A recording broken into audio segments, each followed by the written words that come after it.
Notice to the public. Again, if you wish to address the council and haven't done so, please complete the public wishing to address the council form located at the end of the counter and give it to the council clerk. All public comments must be addressed to the council as a whole. Addressing individual council members or the staff is not allowed. Speakers should be courteous in their choice of words or actions, and comments should be limited to the issue and cannot involve individuals or staff-related matters. All cell phones, pagers, and electronic devices used for communication should be silenced for the duration of the meeting. I'd like to call the Terrebonne Parish Council meeting Wednesday, July 13th to order. Ms. Domingue, could you please lead us in a prayer followed by a pledge?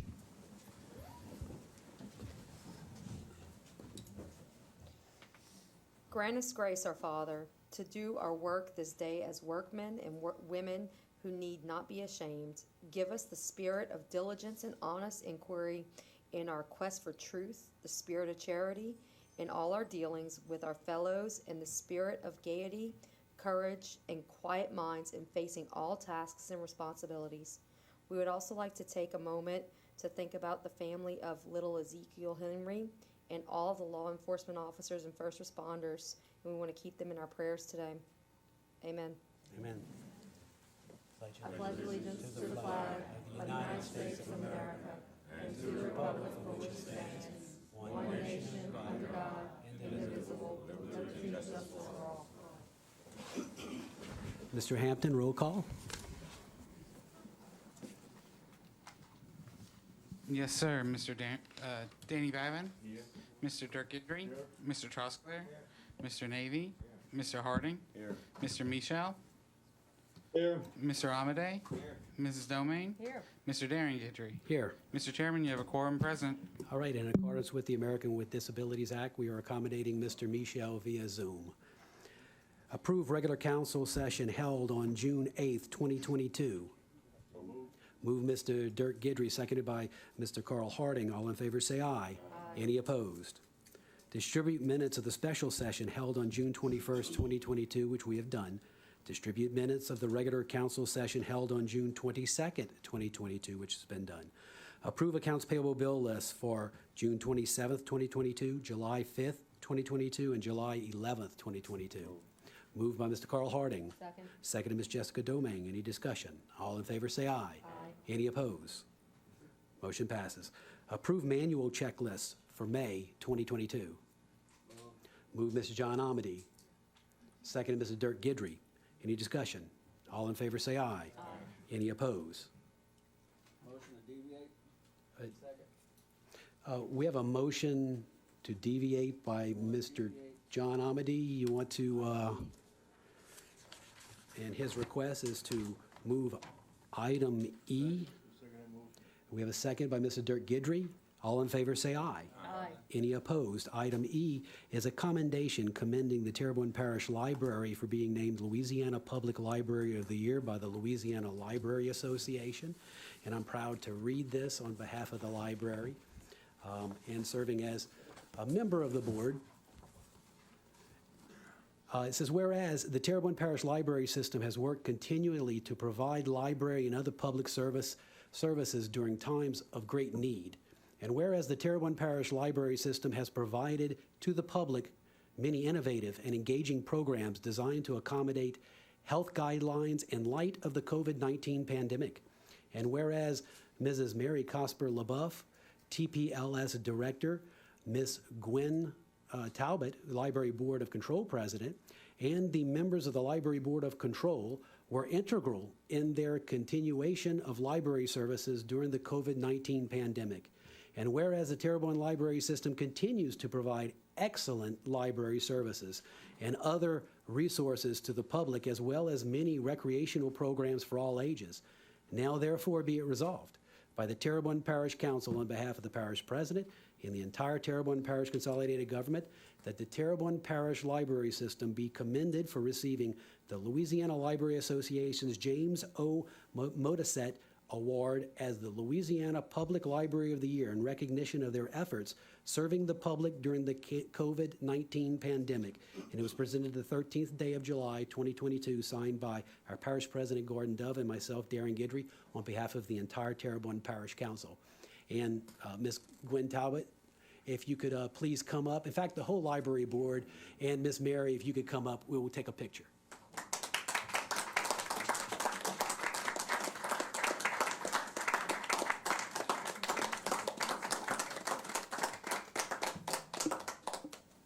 We are so honored to receive this honor. We feel that we are a working group. Oh, sorry. Turn the mic on. I don't do much public speaking. But we feel that we are a true asset for our parish, for our community, and of course for our library patrons. So we accept the award, we accept the honor, and we are glad to continue to keep working. Mary? Oh, thank you very much. All of you are very important to us, so is this community. This is your library. This is Terrebonne Parish's library. We feel very strongly when we do surveys and we talk to staff and we talk to the public that we provide what they need.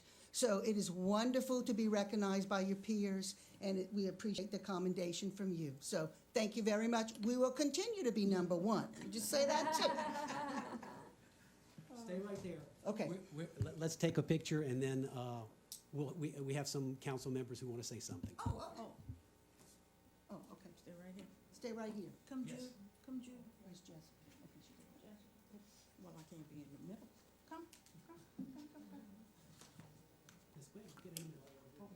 You're the one. Yes, ma'am.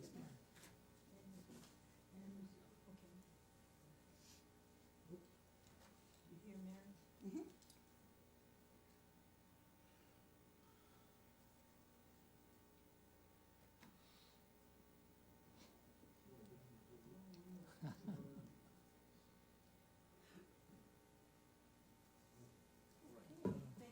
And this is Judge Jude Fungi is a library board member, and John Paul Olivier, just to put that on the record for you. Thank you. Hold on, Ms. Domingue. Thank you very much. And first of all, congratulations. Thanks. I'm lucky enough to work right next door to that big, beautiful building and get to see it every single day. And, you know, you guys have served so much of our community. I mean, with help with COVID and with help with IDA applications and with FEMA applications. So there's just so much that you have done that we can't even begin to describe right now. But I would like to ask for forgiveness. My daughter lost her library book, and so she feels really, really bad about that, and she's searching the whole house. So hopefully we find it pretty soon so she can get it back to you guys. So thank you.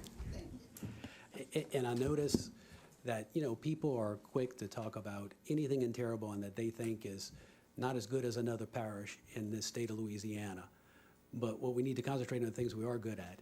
And we should be proud of our library, and I'm proud of course, all of you and everybody that works in the library system, from the person who checks in a book to Miss Mary at the top. I think y'all all do a great job, and I'm proud to, and I know this council is proud to give you this commendation. Thank you so much. We're proud of you. Darren, Oh, hold on, Mr. Michel has something he'd like to say. okay, and I can't see y'all, but I certainly want to express my appreciation for all that you've done. This is an example of something that was started way before I was in office, and probably before Michelle Claudet, but Michelle Claudet, and then followed by Parish President Dove, has continued to support this wonderful example of what we can do to positively affect quality of life in Terrebonne Parish.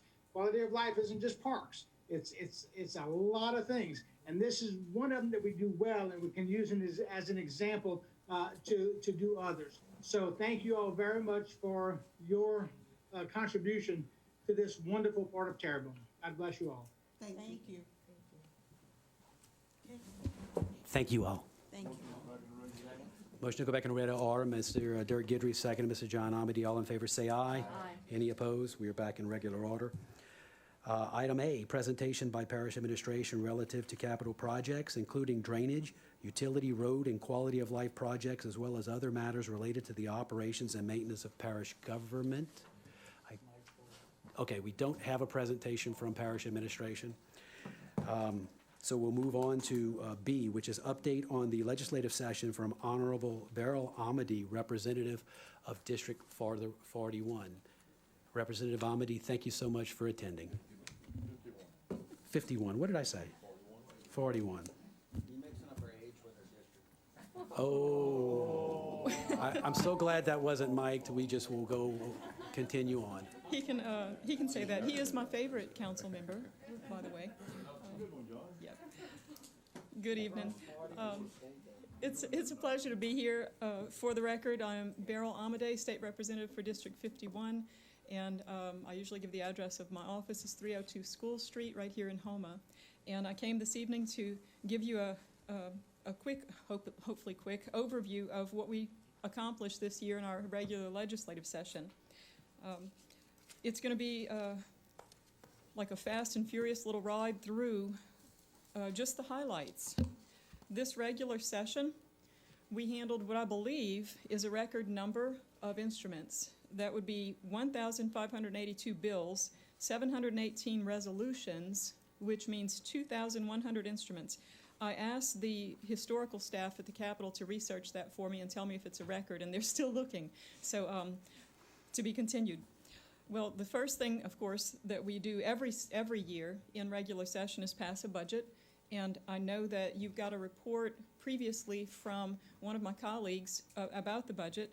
Representative Zarang is the chairman of appropriations, so I'll just hit the highlights. The overall budget, including what we call double counts this year, is $47 billion, which is a record. 19.1 billion goes to healthcare, and 11.5 billion goes to education. That's pre-K through higher ed.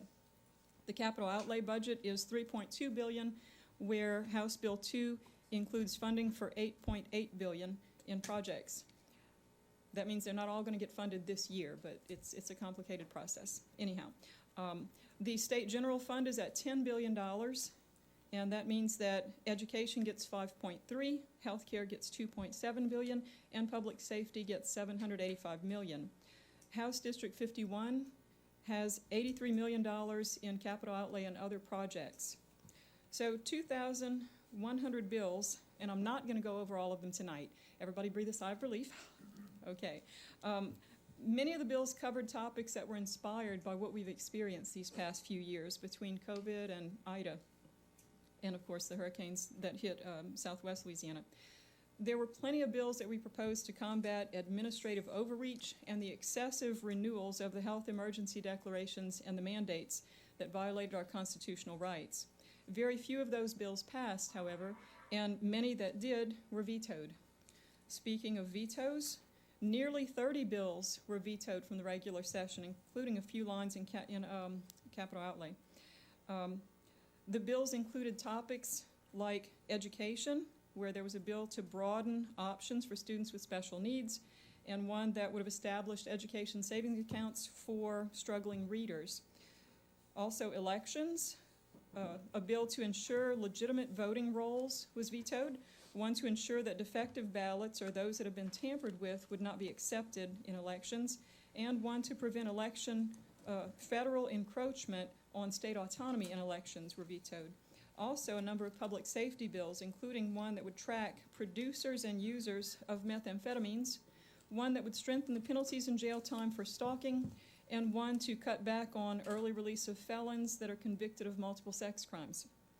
Then there were constitutional protections, equal protection for churches and other houses of worship under a pandemic, and bills that would protect against vaccine discrimination. So you can see why, whether or not we were going to get back into a veto session, made all the news in the past 2 weeks.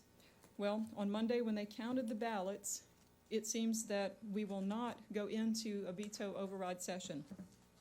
It takes a simple majority of one House to cancel the session, and we had 25 senators send in ballots to cancel the session, therefore it's done. So let me get back to bills that were inspired by catastrophes. We had, if you remember after the hurricane, we had issues getting fuel. Yeah. We had two bills that dealt with the emergency response with fuel. They both remove restrictions on the sale and transport of fuel across certain jurisdictional lines, and another gives the Louisiana Agricultural Finance Authority, or LAFA, the power to buy, sell, and deliver fuel under certain emergency circumstances. Then there was labor. As you know, with the extended COVID shutdown, we exhausted our unemployment trust fund, and then we had to replenish that through certain budget measures. So there were many bills concerning the unemployment fund, and then others that just had to do with trying to reestablish our workforce. One bill continued the current maximum weekly benefit amount and the tax rate deductions for employers for unemployment compensation for the 2023 calendar year. Another one requires the Workforce Commission to regularly compare the state death records with the unemployment insurance rolls. You can figure out why. And to investigate when multiple claims were coming from the same mailing address, IP address, or bank account. We also passed a package of bills concerning small business. Small business funding to promote applications for federal grants, for innovation, and for retention and recruitment. And then there was insurance. And as you know, many people in our area are still arguing and fighting with their insurance companies. So insurance catastrophe response. We passed bills that would prevent property owners from evicting tenants for 30 days in areas under a federal disaster declaration. A bill that provides grant incentives to encourage new insurance companies to join our property insurance market. A bill that would require every company that offers insurance contracts to maintain a catastrophe response plan, telling how it will respond after disasters. And a resolution to Congress asking that they review and reform the National Flood Insurance Program's new pricing methodology. You've probably heard of Risk Rating 2.0. And then, still following some headlines, you'll remember we passed a few bills on nursing home oversight. Some require that all nursing homes have an emergency preparedness plan as part of their licensing process, and that plan would be part of their annual approval, and one that requires fire marshal inspection and approval of evacuation sites before the Department of Health approves those. Let's see. Next, there was a lot of federal relief funding. You might remember the American Rescue Plan Act of 2021 sent $3 billion in coronavirus state fiscal recovery money to Louisiana. We used $1.6 billion last fiscal year, and we're using $1.3 billion in the current fiscal year. And some of what that's going to cover would be $500 million to replenish the unemployment compensation fund, $450 million for the water sector program. This provides for grants and repairs and improvements and consolidation of community water and sewer systems, and $5 million to the Department of Wildlife and Fisheries for matching federal funds to clean up boats and debris after Hurricane Ida. So those are some examples of where that money's going. Now, other bills that we carried were inspired by other current events, not necessarily related to disaster and catastrophe. We did pass the MFP this year that included enough money to give raises to teachers of $1,500 a year and to support staff of $750 a year. Okay. Literacy was a major headline.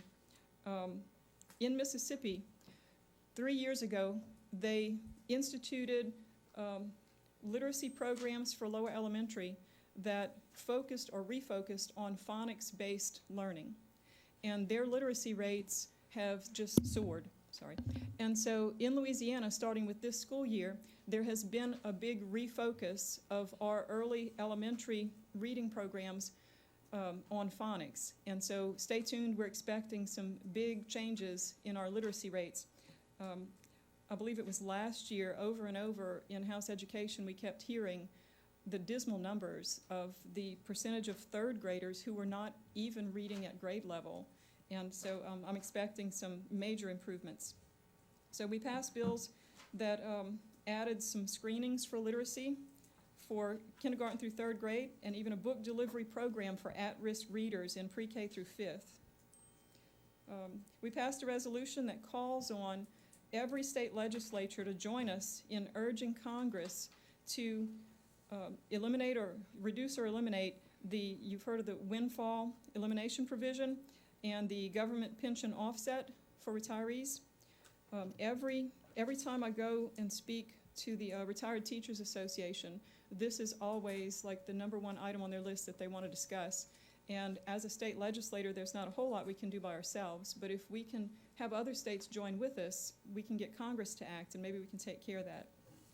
This year, we were successful in passing the Fairness in Women's Sports Act, and the deadline for vetoes has passed, and the governor did not veto it. So this year, the bill stands. Now, when we were drafting bills for this year's session, there were plenty of rumors about the possibility of the Supreme Court reversing Roe v. Wade. And so there were a number of bills related to abortion. The main one that we focused on was Senate Bill 342 because it took 50 years worth of state abortion laws that sometimes even conflicted, and it leveled them out and made them work together so that by the time the Supreme Court acted, Louisiana was ready, and our laws concerning abortion were aligned and in force. Now, of course, you'll have to just keep watching the headlines because there are court actions, and it seems that every couple of days these provisions are either on hold or they're enacted. So stay tuned. Women's health outcomes, especially maternal health and newborn survival rates, have been a problem. Louisiana stays at the top of a very bad list for these matters. And so a bill that we passed this year creates the Office on Women's Health and Community Health, but not as a new department. It's within the Department of Health. So it just refocuses some of the work that the Department of Health is going to do. And so it'll coordinate medical policy and treatment programs and services for women in an effort to improve those outcomes. Another resolution that we passed is going to be really popular here. Right now, it seems that less than 1% of imported seafood coming into our country is inspected by our health officials. So House Concurrent Resolution 78 is an urge and request of Congress to require the FDA to actually inspect like they're supposed to, and to test imported seafood, and to support the Illegal Fishing and Forced Labor Prevention Act. So we hope to get some traction there. Another bill that made the headlines was House Bill 450, which dealt with the rights of someone who has been adopted to actually see or receive an unofficial copy of their original birth certificate. This bill passed, so now anyone 24 years of age or older may request an uncertified copy of their original birth certificate. If you know any adoptees, you'll know that this has been very important to the adoptee community as a whole. Now, we also passed a number of constitutional amendments, and I'll let you know that 8 of them are going to be on the ballot in November of this year, and 3 are going to be on the ballot in December of this year, and 1 we've already started working on next year's ballot. So in November of 2023, there will be 1 that was passed this year. I imagine by then we'll probably add a few more. So I just want to mention a couple to you that got the most attention. There will, on this November ballot, there will be a constitutional amendment proposed that would allow a political subdivision to waive the water charges incurred through damage that's not caused by the customer. So when you see headlines about people receiving water bills that are just ridiculous and outrageous, this will allow a political subdivision to waive those charges. Another removes the annual income recertification requirement for homeowners who are totally disabled who want to keep their residential special property tax assessment level. Those are going to be on the November ballot. And I'll mention 1 that will be on December's ballot this year. It prohibits a non-U.S. citizen from registering to vote or vote in a Louisiana election. So there are others, and most of the rest are a little more detailed and may not apply broadly in our area. But we have time to review those before the election. Some of the other things I'll be working on, or I've been working on since we got out of session, I mentioned a moment ago the Women's Health Department that's being created within the Department of Health. In my research since we've been out of session, I've discovered that one of the main contributors to the poor outcomes for women's health is lifestyle. One of the statistics that I came across is that the primary contributing factor to the survival rate of newborns birthed by African American women with a high school diploma is marriage. In cases where the mother is married, the outcome for the newborn is even higher than that of a baby that's birthed by a white woman with a college degree. So that's just one little tidbit. So I'm telling you this because as I'm researching, this might be something important to bring next year in the form of a bill, if there's a way that we can help with legislation. But I really believe that if lifestyle is the primary contributing factor, this is a job for our communities, our culture, and our churches. Not so much for government, not so much for statutes, but this is something that the community can come together and work on. Something else I've been working on will not surprise you: tall grass, especially along state roads, especially where it blocks the view of drivers and poses a safety hazard. So I'm working on that. I have invited our State Secretary of DOTD, Sean Wilson, to come here on a field trip in person and see some of the trouble spots with his own eyes, and then have a meeting with our local and regional DOTD staff heads. And so he has taken me up on that, and we're working on a date right now. Another thing I've been working on, getting lots of calls to my office, I'm sure you're getting the same, is electric meters for people who have their business or their home ready to move into since the hurricane, and the only thing they're waiting on is the electric meter. I'll just let you know that when people have reported this to us and given us the information, the address, their account number and such, I've been able to contact Entergy officials and SLECA officials and get that ball moving. So if someone's experiencing what seems to be ridiculous delays and all the paperwork seems to be in order, just contact my office and we'll see if we can help. The other complaint concerning electricity has been the bill, the dramatic increase in electric bills. That's something that we're working on with our Public Service Commission. As a state legislator, I can't just pass a law and fix that, and even if I could, we're not back in session till next year anyway. So give me a call and we'll keep working with our Public Service Commissioner to see what we can do. And last, I just want to let you know that I'll have an after-session newsletter.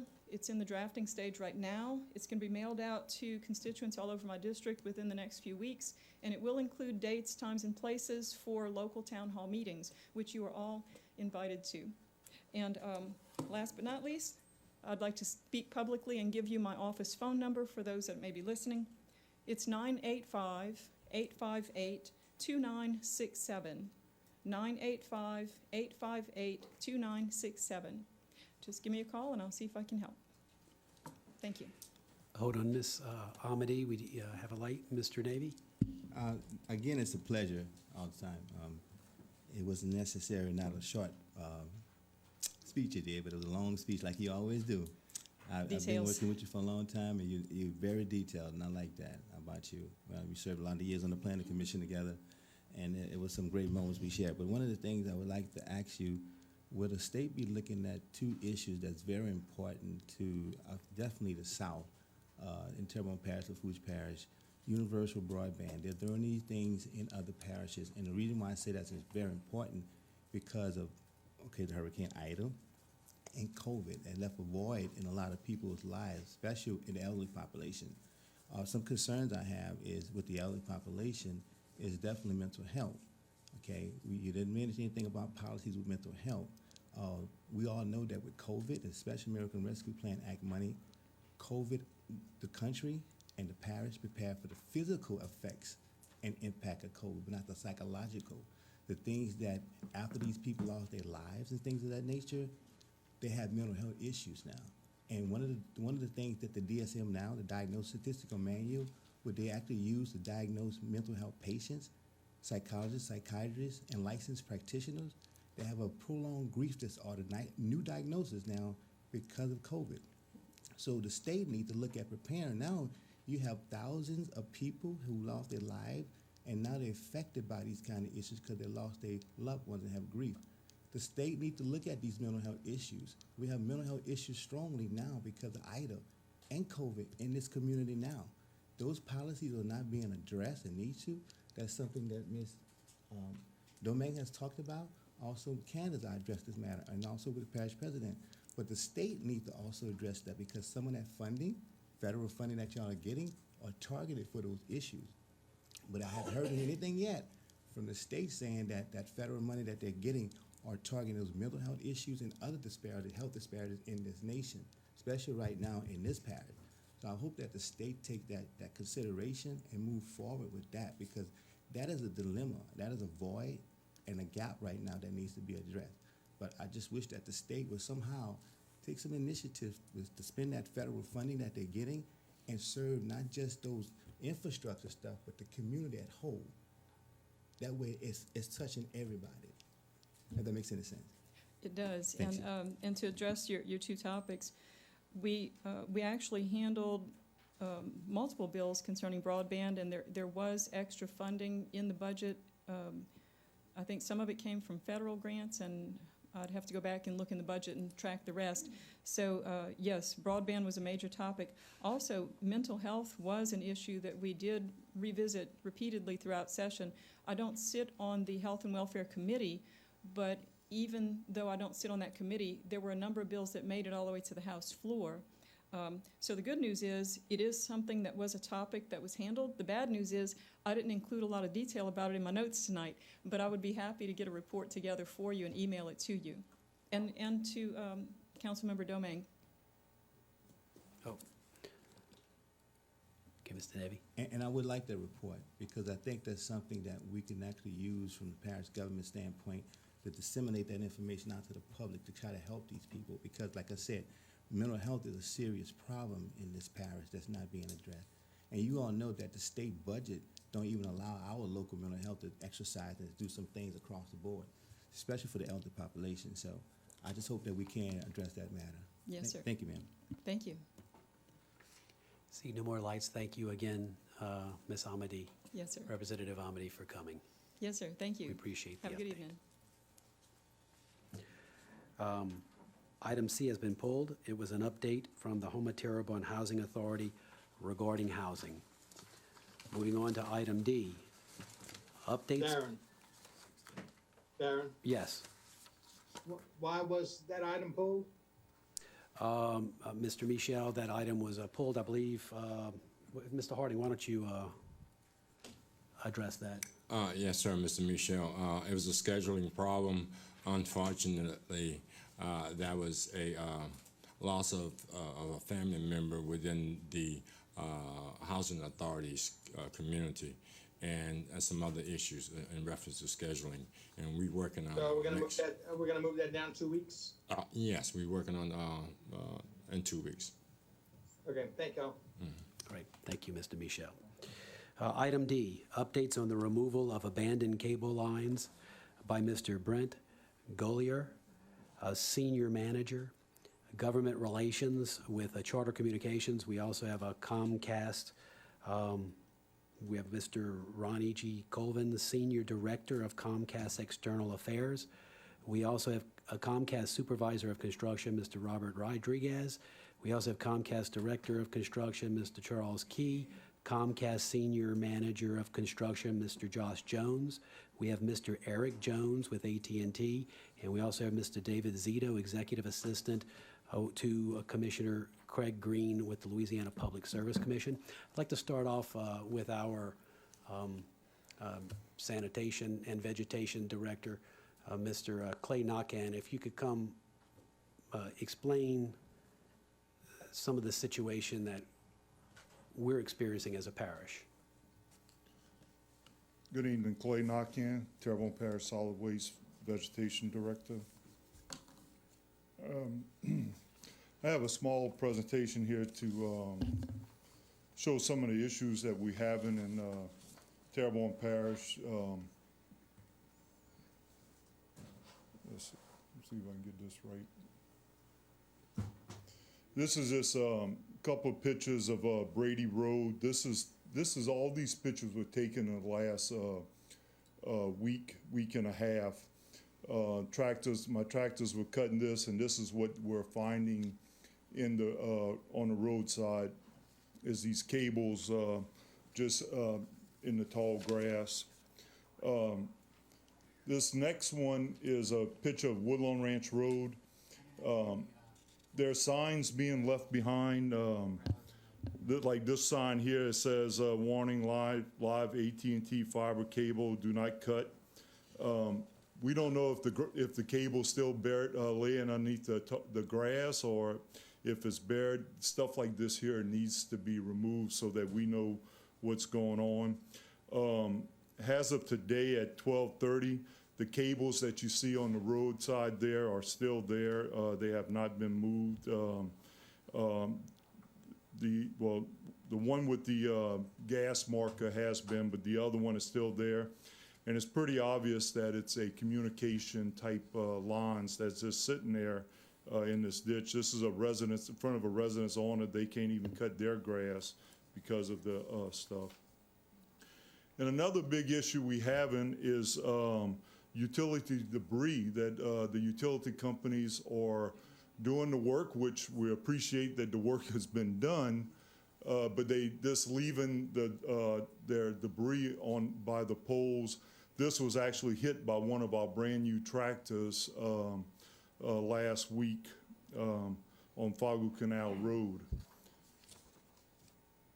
And this is just some pictures of what our tractors are going through trying to cut grass. You know, we was just here Monday night talking about tall grass, and this is stuff that's slowing us down when we got to get here, and now we got to get a repair crew out there to start cutting wire out and everything.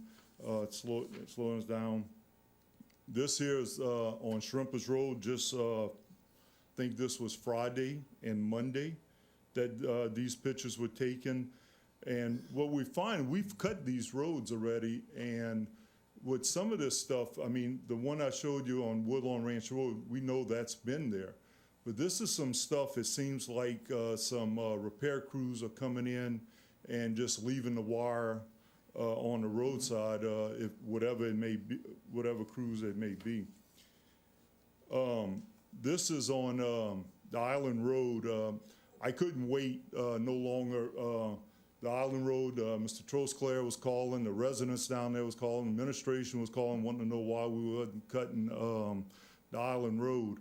This is 2 truckloads of wire that we picked up on the 16th, I'm sorry, the 17th and the 21st of June this year. It's about 28 cubic yards of utility debris that we picked up so that we could cut the Island Road on there. And just, you know, we went out in, after the storm in October, November, and December, and moved cable out of the ditch so that we could cut.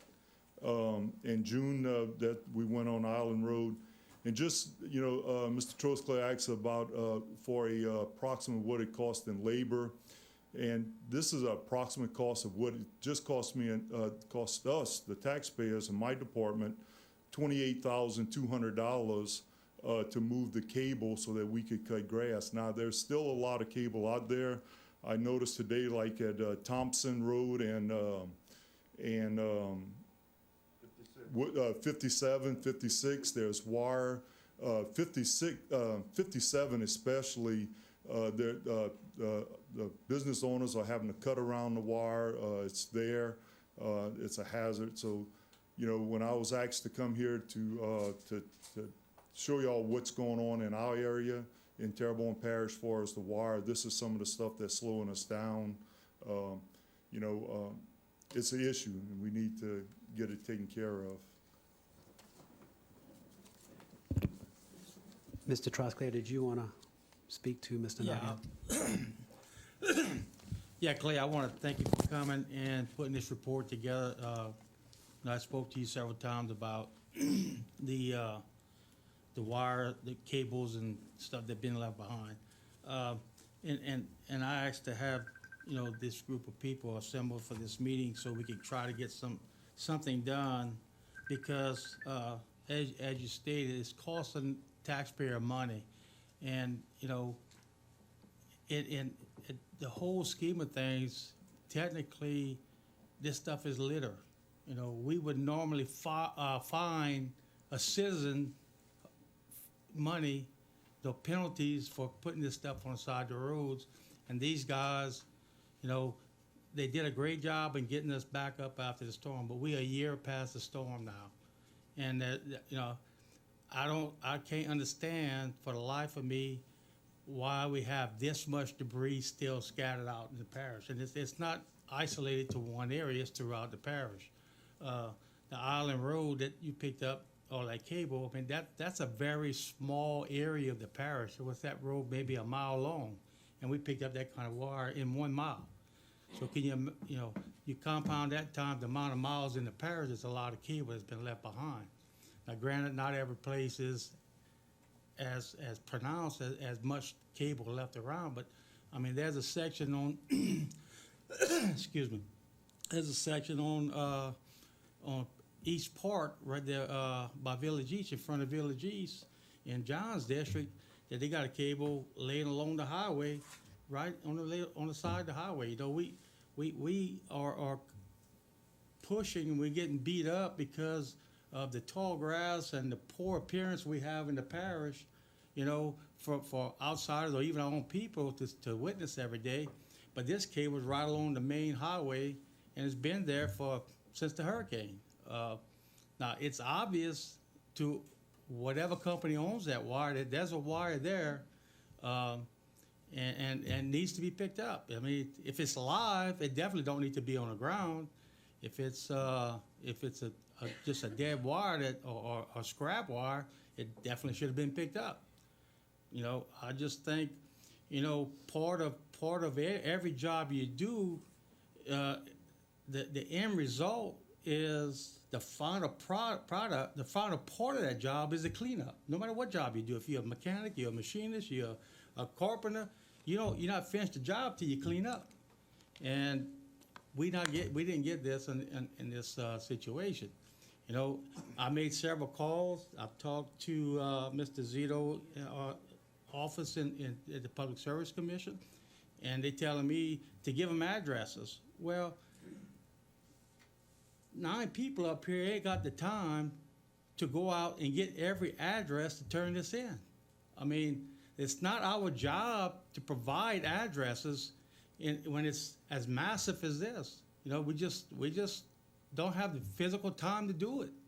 Our Clay's department, those guys, you know, they having to stop their job, so you know, everything gets pushed back, and it's a reflection on Clay's people, because the general public don't realize what he's having to do to get his job done, and so they thinking that those guys are basically not doing their work, which, you know, they're doing a very good job when they can actually do their work.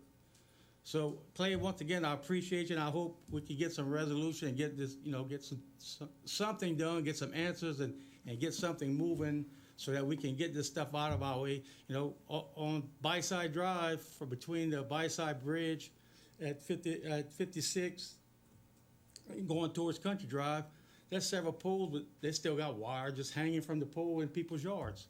You know, I know it's not live because it's just hanging. I mean, it's an eyesore. It might be electrical hazard, but it's an eyesore, and it doesn't need to be hanging in people's yards.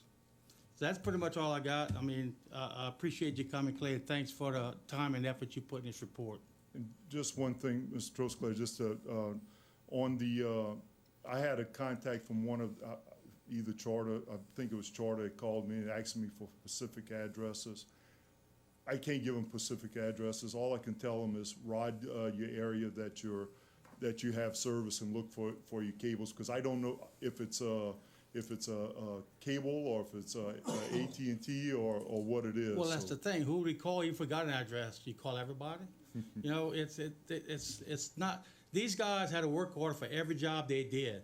So they know where every job that they did through this whole process, they know where that job took place at. So they know where they need to ride and see where they got problems at. That's the way I look at it. Thank you, Clay. And I know we have representatives of the communications companies, and we're going to give everybody time. Mr. Dirk Guidry. Yes, Steve, I appreciate you getting this put on there, and Clay, I really appreciate you guys going and pick up all this stuff along the road. you were talking about Thompson Road. There's about 3 foot off of the road, there's about a quarter of a mile of wire, just big wire, just drawn out along the highway. And it's like this when you go down these bayous and all over the place. It's not just one little bitty place where you can pick up and give them an address, like in the marshes when you get on the other side of Boudreaux Canal and Robinson Canal. They got these telephone wires. I know it's the big cable wires for the telephone that's coming off the poles and hanging in the marsh grass and going up to the next pole in the 6100 block of Highway 56. For people to get in their driveways, they've got 2x4s holding the wires up so they can get in and the egress of in and out of that driveways. I mean, don't these people pass up and down the road and see this? I see it every day. There's big old cables of rolled up wires along the side of the poles that didn't get picked up. Like Steve was saying about the wires flying back, I got one in my yard, in the middle of my yard, that flies back and forth all the time. And I believe it's Charter, you know, or whoever owns the company now, but it's a big problem, you know, and a lot of homeowners are having problems cleaning up their yards because of all these wires and all in the ditches. I mean, these companies here, they would have to all get together. I don't know. I mean, one of them can't go pick up, say, this is my wire, that's your wire. I don't know if y'all could get together and hire one company as a whole to go pick up all these wires, but it's a pretty big hazard, you know. We'd like to try to keep our communities a little bit cleaner than what they are now. And thank you all for coming after these storms and getting all this stuff connected back and forth real fast. I know we had some problems, but it seems to be getting fixed. But our main problem right now is getting these cables and trash picked up along the sides of our highways, especially like in the 6100 block of Highway 56 where I talked about. There's wires. I mean, these companies, and I know it's the telephone companies because I can see it, they just sprawl out along the highway for as far as you can drive, and it seems like nobody's interested in going to pick them up. So if you guys could get together, or whatever y'all got to do, send people down there to pick up this stuff, it would be mostly appreciated. Thank you. Thank you, Mr. Guidry. Mr. Babin? Yeah, again, I'm glad this is on the agenda. Clay, you mentioned 6 roads, and 4 of them were in District 7 that I represent, okay? And these are the same people that were out of electricity for over 30 days. Now they have to suffer with the tall grass because we have debris laying on the side of the road. I'm surprised that the scrappers haven't picked it all up yet, to be perfectly honest. But we, you know, and we have it all through the parish, but I would think that Steve and Dirk and I, because of the areas that we represent, it's terrible that this is happening, okay? And I applaud what y'all did on Shrimpers Row to get that out because we had to do it. But we can't, we all get calls every day. You know that. We pass them on to you, Clay, and you guys are doing a great job. But I just hope that the group of people here representing all the companies tonight hear what we're talking about. If you want to get addresses in District 7, which is Grand Kai and By the Lodge, I'll give you my cell phone number. You call me and I'll put you in my Jeep and I'll take you all throughout the whole thing so you can see. So, but I really think, I like Dirk's idea, and I just don't know if the companies would work that good together. But to get out there and at least do a survey of what you have so we can better tell our constituents what's going to happen. So in any event, let's hope this is a very productive meeting with you people tonight, and thank you all for coming. Thank you, Mr. Babin. Mr. Harding? Yes, I support all the Bayou guys that and the efforts that you guys try to support all your people with. But I'm with Steve. Clean up behind yourself. That's the objective here. If you get a job, that's what we have to do, and that'll help everybody out. I'm pretty sure when you run into one of those problems with your blade, do you have an impact wrench right there with you? So it takes. You got to go get your truck. You got to go get the truck. So it takes time, yeah. And generally what we want to do is have these tractors going forward. Right. It was mentioned that these folk that are here, they're going to have an opportunity, but most importantly, it's not that we're angry, but we expect services. Thank you. Thank you, Clay. And before we get to the communication companies, I know we have Mr. David Zito here with Commissioner Green's office, if you'd like to say something. Thank you all for having me, and Commissioner Green appreciates you all having me as well. I'll try and keep this brief because I think the communication companies do have updates for you and hopefully some good news. Obviously, the Public Service Commission, Commissioner Green's office is here to help as we can with this issue. To Councilman Trosclair's point and reasonable frustration, a lot of the times we are reactionary in trying to figure out where exactly can we tell them to go. It is also different than electric companies because we regulate all of the aspects of an electric utility, right? Telecommunications companies are a little different, actually very different, in that their major regulation is through the FCC. We obviously regulate the emergency portions, those mandated services that they have to provide to certain regions. Some companies don't even have those emergency services anymore, especially the bigger companies.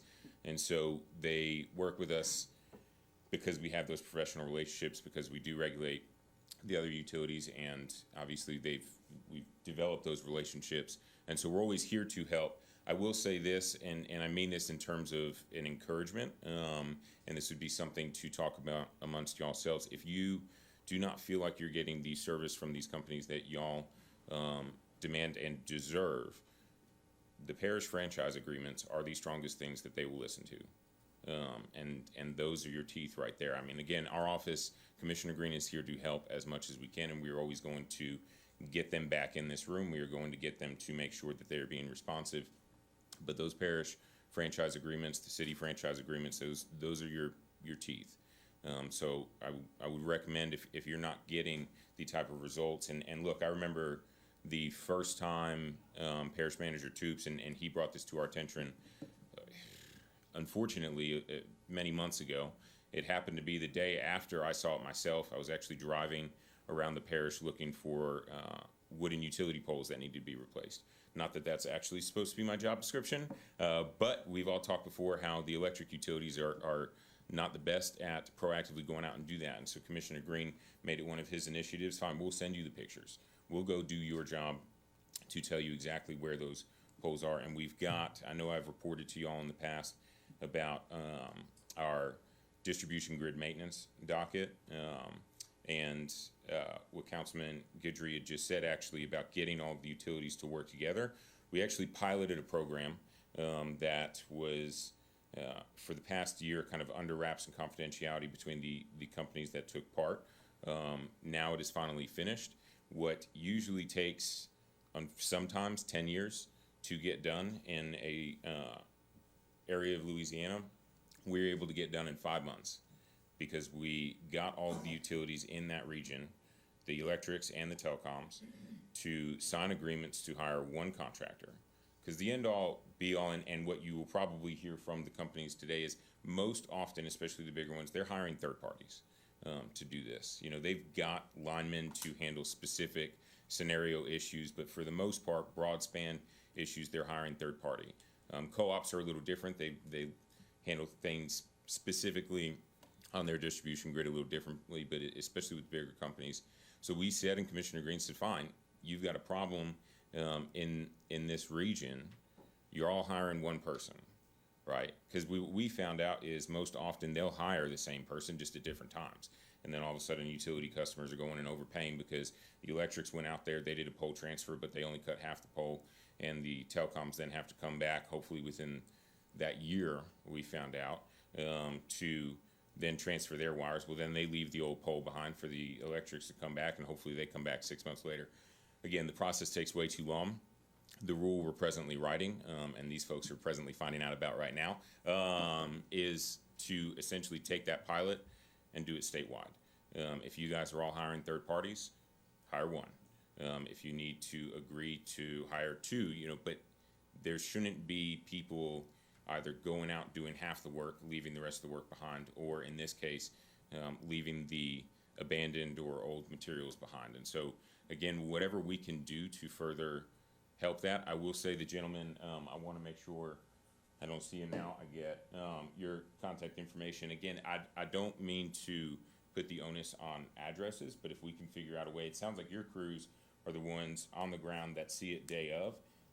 And so if you're still not seeing that get cleaned up, we can figure out a way to communicate directly with our office so that, Parish Manager Toops, I appreciate obviously the efforts that he has put through and the efforts that y'all put through. But to Councilman Trosclair's point, I mean, y'all don't have the time to constantly do that. But if your crews are out there and we can find a simple way for you to update us that it's not getting done, then our office is here to continue to push for that. And again, I mentioned those franchise agreements, though, because that's where the big teeth is on the local level.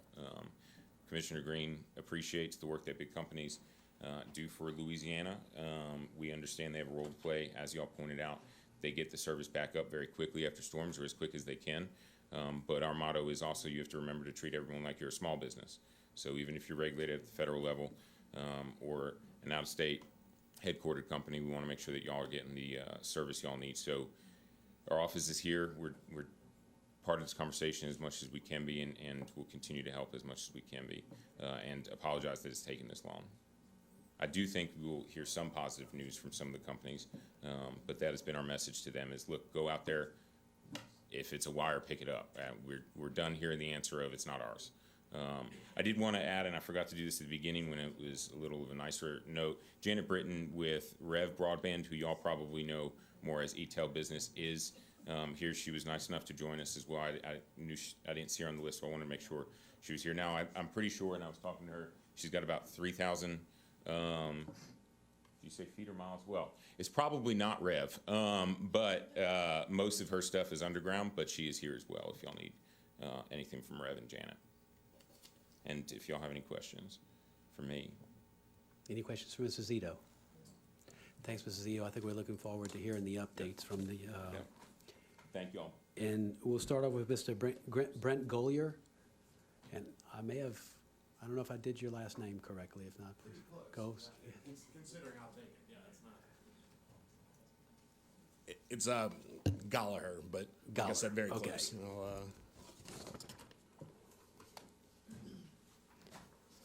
And for the record, you are the Senior Manager of Government Relations? Yes, sir. Okay. For Charter Communications.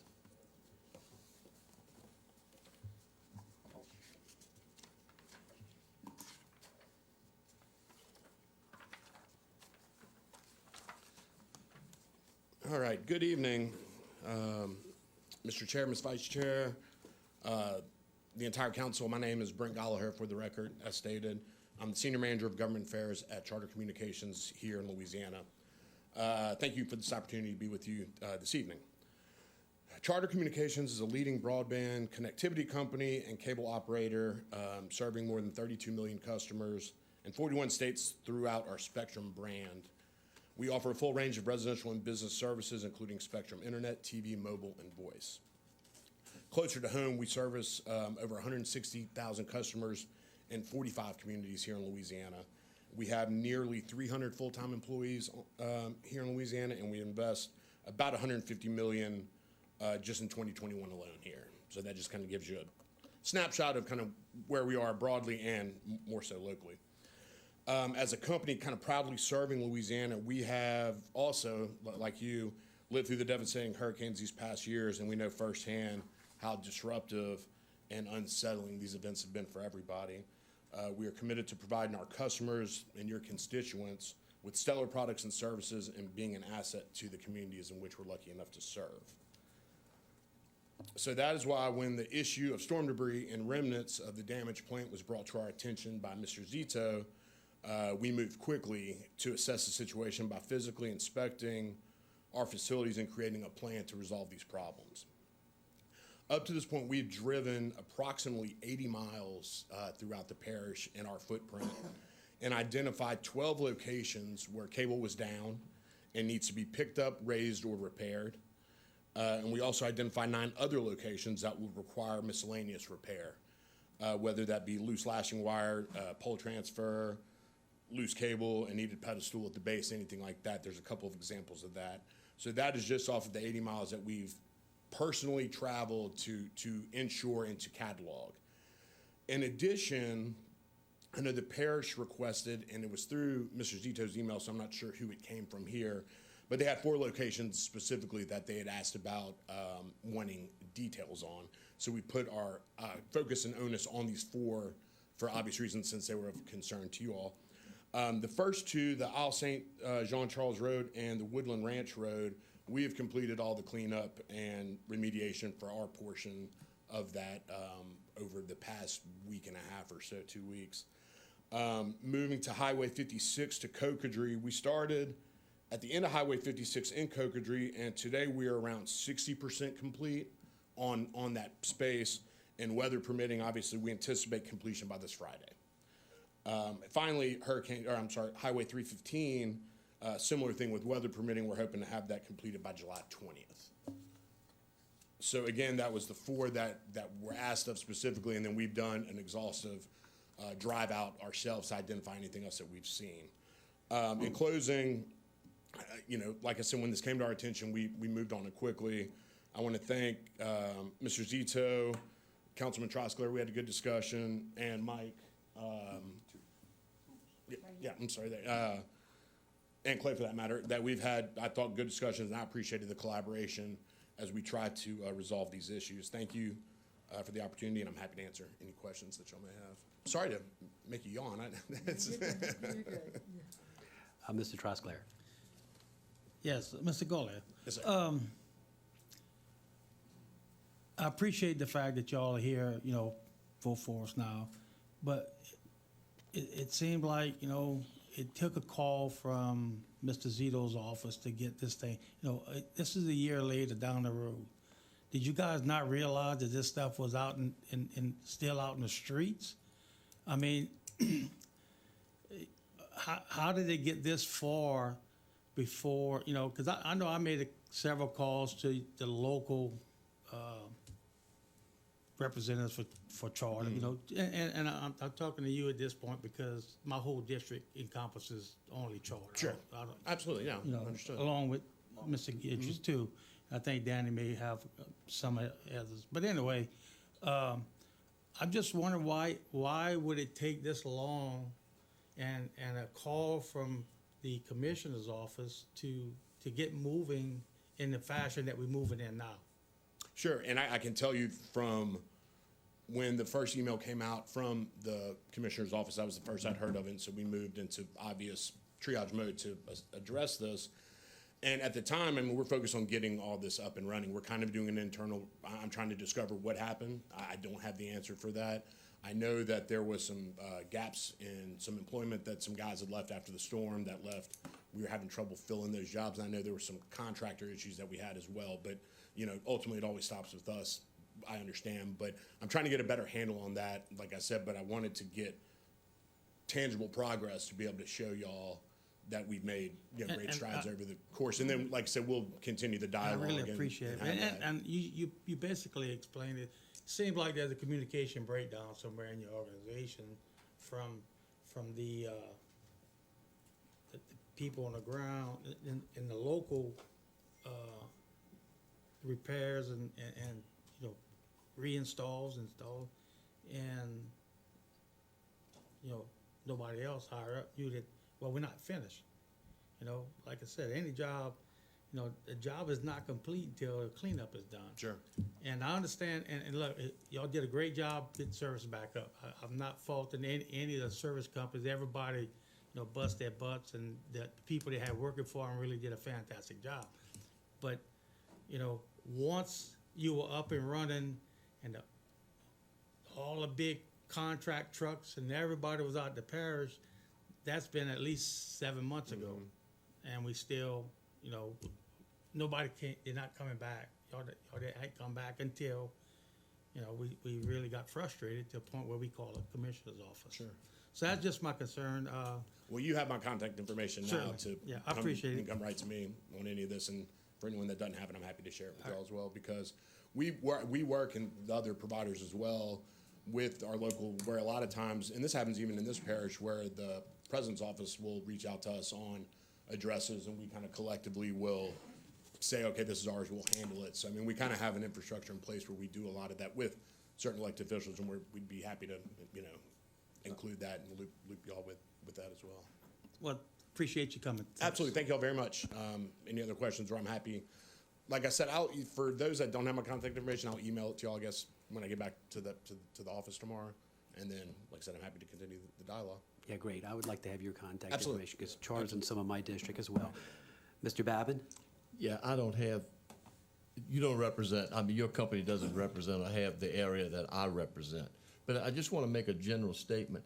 You know, this is not the first hurricane or bad weather we have in South Louisiana. I mean, it's precedent all over the place. And I'm saying this to all of the companies. There should be something in the protocol that, and I would hope after this, that there is something in the protocol that after we get people's electricity or cable or whatever it is, telephones back up, then the next step is to go back and clean up behind themselves. It's you know, this was a major storm here. We haven't experienced anything like this, but we've had this in other parts of the state that you guys represent. So I'm just asking, if you don't have it in your protocol, please, I think all of your companies, it would be imperative for y'all to write something in there to better serve the people later down the line. All right? Thank you. Appreciate it. Mr. Toops? Yeah, Brent, and to the other communication companies here, I either spoke or emailed or did both to all three of y'all, and I asked y'all to address three different things tonight, and you've addressed part of the first one, and that is to identify what areas you have cleaned up to date, identify what areas need to be cleaned up going forward, and give us a time frame to complete all of the cleanup. So, Brent, can you address the other two items that you haven't addressed? For the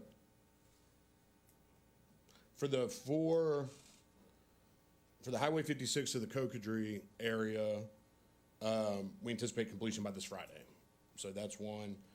Highway 315, same thing with weather permitting, completed by July 20th.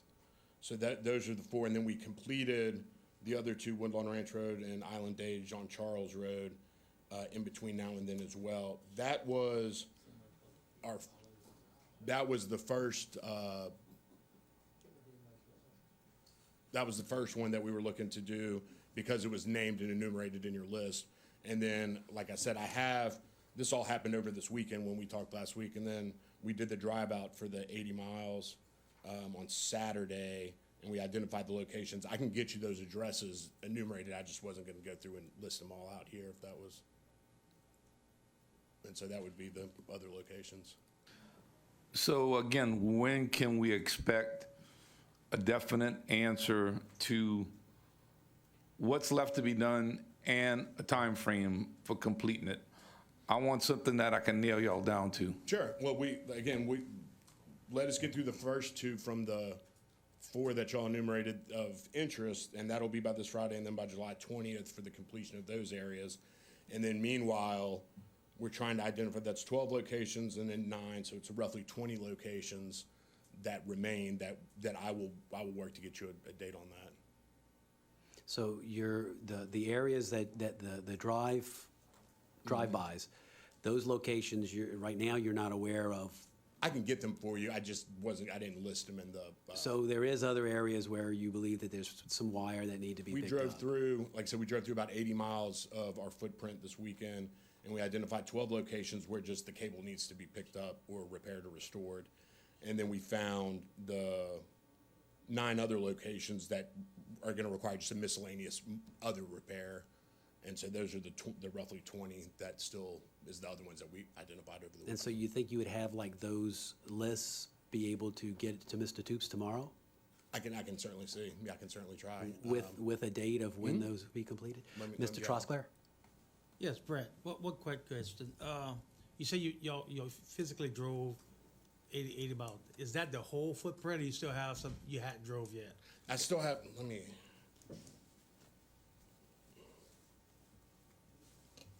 see, if you give me 1 second, please.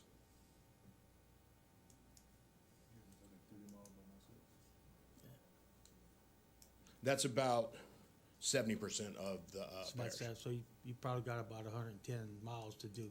I mean, not left, but total. Yeah, roughly I'd say that, but that was just, again, from when we. So realistically, we couldn't get a date unless you drive some more tomorrow. Well, like I said, I can work on getting those for the first that we've already, touched on. Thank you very much. Thank you. Mr. Ronnie Colvin, Senior Director of Comcast External Affairs.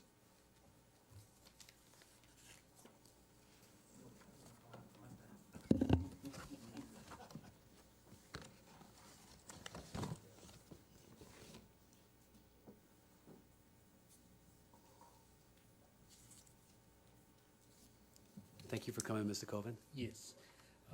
Chairman Guidry and members of the Terrebonne Council, thank you for having me. And I'm Ronnie Colvin. I'm a Senior Director for External Affairs for Comcast. I've spent my entire career with Comcast, and I've been involved with Homa and the Terrebonne Parish since we acquired the property about 13 years ago from Time Warner. So I'm very familiar with the area. With me, I have, it'd be from your right to your left, is Robert Rodriguez. He is over this market. He's a supervisor. He's of construction and is responsible for any local issues in the market. In the middle is Josh Jones. Josh is he's a senior manager of QC, and he was actually here for I think we got here maybe on the 30th, and he was here till October the 14th. So he was here for almost 45 days.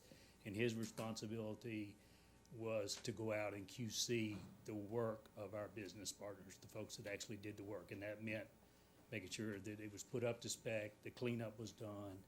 And, and again, he spent his, a solid 45 days here. The other gentleman is Chuck Key. He's a director of construction. He spent 30 days down here. He left, I think it was about the 2nd or 3rd of October. So these guys are very familiar. They've spent the last 2 days just one more time writing everything out. I don't have any issues today that I can tell you, hey, we have a line down at this, specific address or this specific location. All the areas that Clay mentioned, I think it was Woodlawn, Bayou, and I'll butcher that if I say it, Shrimpers Row, Allen Road, Thompson Road, those are not areas that we serve. And, and if we did, we would, certainly address it and take care of it. I did bring you a map, a coverage map that really kind of lays out where Comcast is, and that might help. And, might help. And I also have got my card attached there with my cell number on it. And again, I'm available anytime. And, if you have any kind of specific areas, we don't have to, certainly an address helps, but if it's a particular road or a particular intersection or something like that, we look at this as a liability. We don't want the line hanging down low. We don't want something a kid's gonna catch with his bicycle or whatever the case is. So, we take this very serious, and that's, we feel like we did a yeoman's job on the restoration, and we're here to, if there is any areas that you have that you know of or that come up later. And again, these gentlemen have spent, like I say, 2 full days doing a ride out. Did not really find anything of there may be a few like drops where you're going to. There were several homes that they identified that had been damaged beyond, where there was no inhabitants there. There might have been a drop maybe hanging down. Again, that would have just been a service wire going from the pole to the house.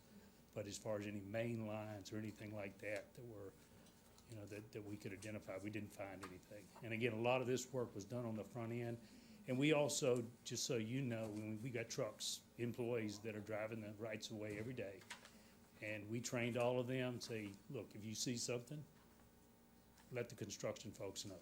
If you see a line hanging down, if you see something that's low that may get snagged by a truck, let us know. And that was kind of our safeguard and kind of our stopgap measure that we, and again, that's been ongoing since really since 1st of November of last year. So, we're happy to be here. Again, been here a long time and want to continue, serving the residents of the parish. So, I'll be happy to answer any questions or. Mr. Trosclair? Yes, thank you. And I don't really have a question. I just have basically a statement. I drive. My travels every day take me throughout the parish, not just in my district, and I agree with you 100%. You know, Comcast basically handles the north side of the parish, and I haven't seen any problems in the north side of the parish in any of my travels.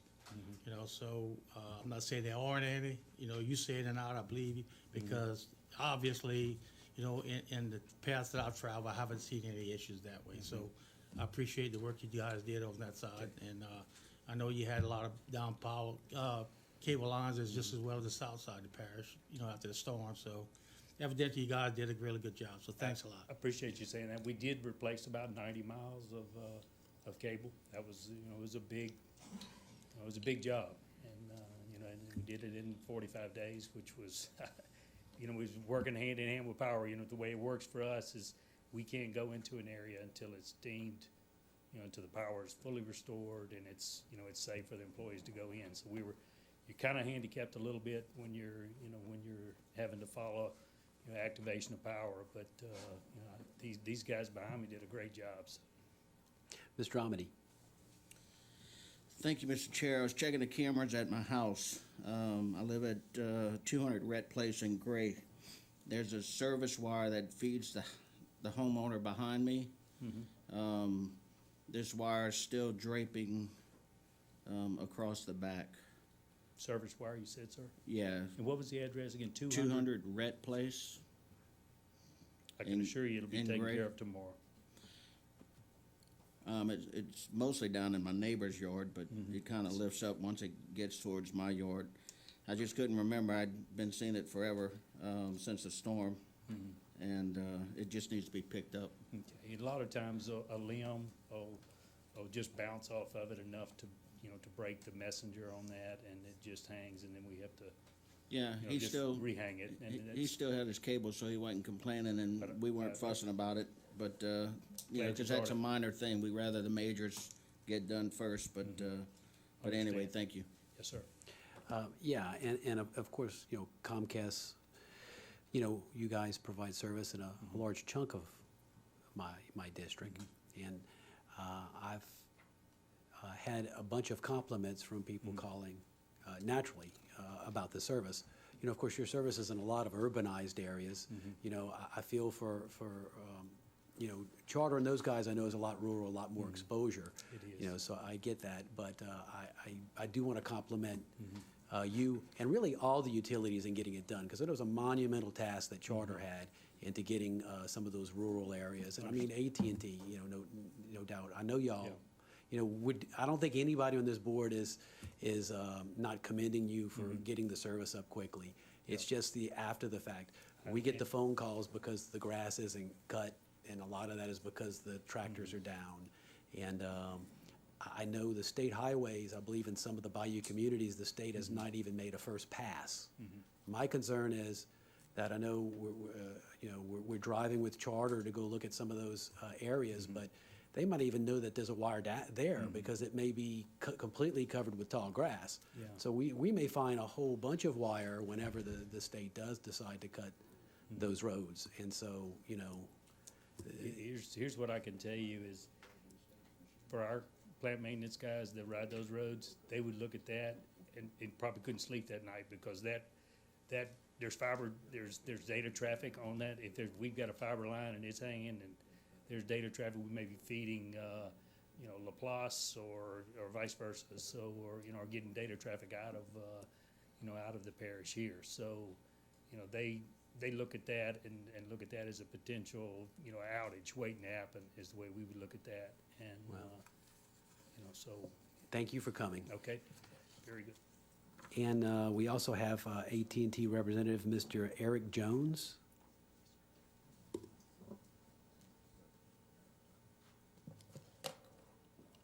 Good evening, President Guidry, Council. I'm Eric Jones, Regional Director for External Affairs for AT&T. Before I go into detail about what we've done from a national disaster response program, I just wanted to give you a little information about our investment and what we continue to do here in Terrebonne Parish. So we appreciate the ongoing dialogue, first and foremost. You know, we've been committed to Terrebonne Parish for hundreds of years. We're currently in the process of upgrading our network from a traditional copper-based network to a fiber-based network. We recently announced over 1,300 living units that we transitioned to fiber, and we continue to make those investments. In addition to those investments, AT&T continues to harden our network, meaning that we're taking that fiber optic cable that fed our wireless services that we may experience and saw some outages during Hurricane Ida.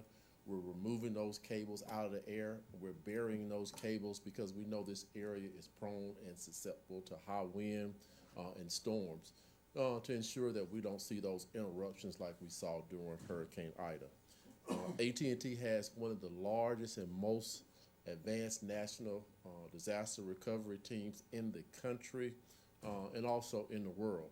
You know, when I think about it, I make it personal here. I recall that we rented out the Civic Center. We had bunks. We brought teams in from all across the country in order to make sure we restored services here in Terrebonne Parish. That National Disaster Recovery Team has equipment with them from drones to amphibious vehicles. And so when disaster strikes, that team jumps into action. And so the first thing we did surveys. We launched those drones. We sent out people in vehicles to identify the areas that were damaged. In doing so, we made a list. The team goes and they start to repair those services as soon as it is safe to do so, right behind the power companies. And in that process, as they're restoring cable, that same team, as they're rehanging cable, if it's on the pole, they're also picking up that debris along the way. So that is our process. The team made it here approximately 48 hours after the storm hit. We did not release our National Disaster Recovery Team until November the 19th. And that's when they're dispersed back to their various spots. We initially started getting calls from Mr. Zito, councilman, around March. In each instance that we've gone out, those cables have not belonged to AT&T. Now, in the process of that, you know, we have a standard quality program that takes place on a daily basis. Our technicians, as they're riding and they're installing, you know, we've initiated a bounty. If you identify, you see these cables that belong to AT&T that's on the ground, you know, we have a bounty out there to identify these, report these to our maintenance, our construction team, so we can get these removed. And in doing so, yes, we have identified very few cables that belong to AT&T, and we removed those. Each instance that have been brought to our attention by the council, by the Public Service Commission, we've gone out, we've taken pictures, and we reported back that these cables do not belong to AT&T. Now, at the same time, I will say, I saw a sign that said, "Do not cut, the cable belongs to AT&T." We're constantly making investment in Terrebonne Parish. Again, it could be a part of the hardening project. I will find out about what this sign is, who put it there, how long it's been there. We'll make sure we get that removed. But again, if there's anything laying on the ground, you know, so I'll take a step back. There could be two instances where we have things laying on the ground. One, as we're installing our new service, specifically our fiber optic service, there's a drop wire that's typically laid along the ground in buried areas. We have a team that will come back, we say between 10 to 14 business days to bury that. The reason it's not buried immediately is because locates have to be done, you know, so the team will come back and locate. And you'll find this typically within residential areas and not along state highways. Along state highways, again, you know, we are doing a hardening project.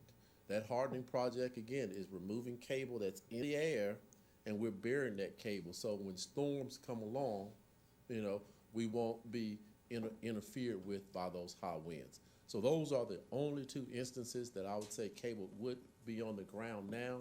Again, we've ridden the areas, we had drones in the area, and each instance that's been brought to our attention, we've gone out, taken pictures, and they've not been AT&T cables. Mr. Guidry? Yes, sir. Thank you for coming tonight, but I'm gonna have to disagree with you. Okay.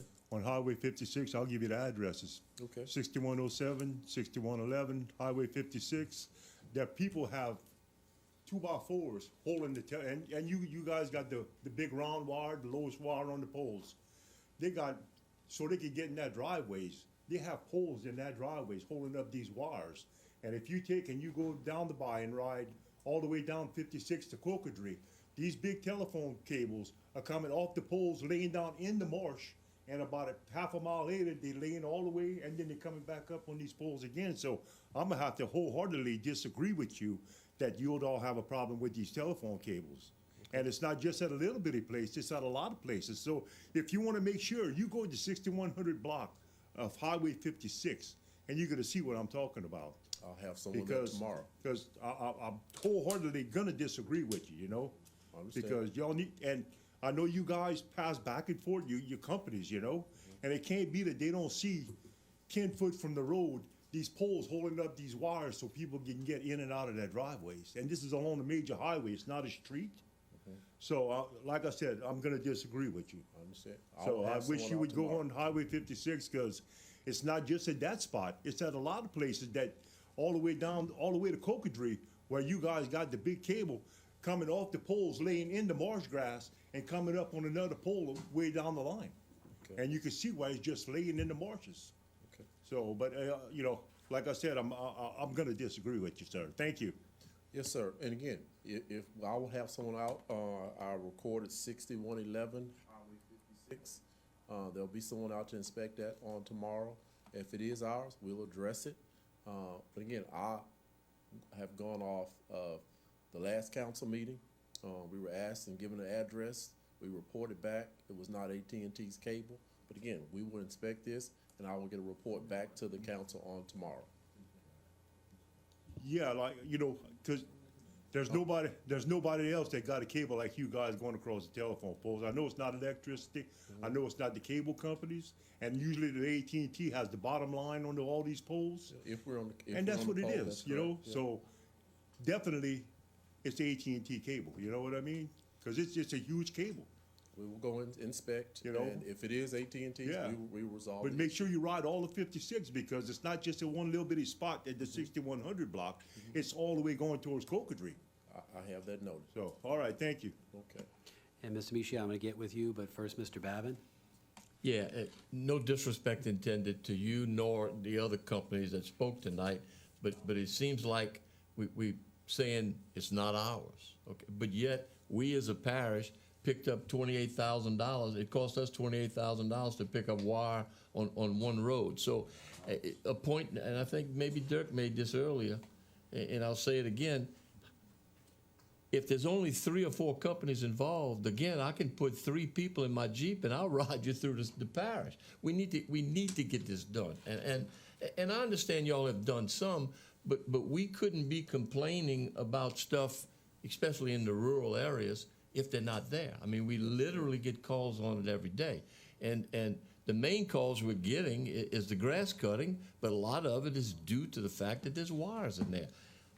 I don't know the difference between an AT&T wire, a Comcast wire, or electrical wire. I'm not in that type of business. I can talk to you about shrimp and fish all day.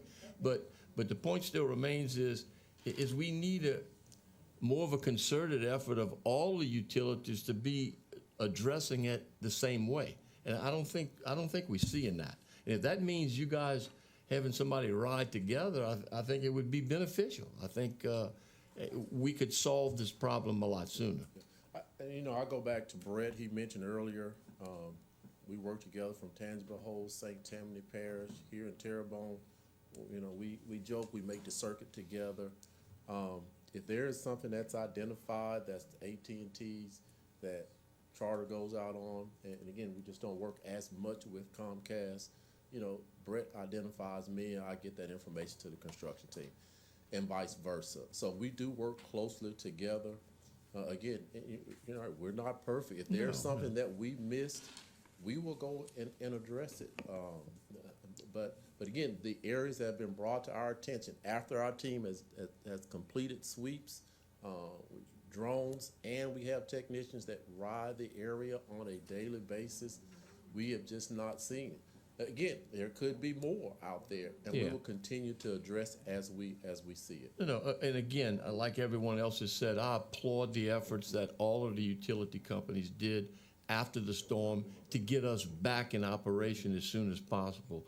Now it's some housekeeping, and we really need to get it cleaned up. But thank you again for And coming. yes, and again, I will continue to make sure we push, emphasize the need to our construction team to really focus in on this. Because again, we don't want our reputation harnessed by, cables that's laid out on the ground. Again, we value Terrebonne Parish, and we want to continue to invest in Terrebonne And this Parish. is so important simply because we're in hurricane season again, okay? And any type of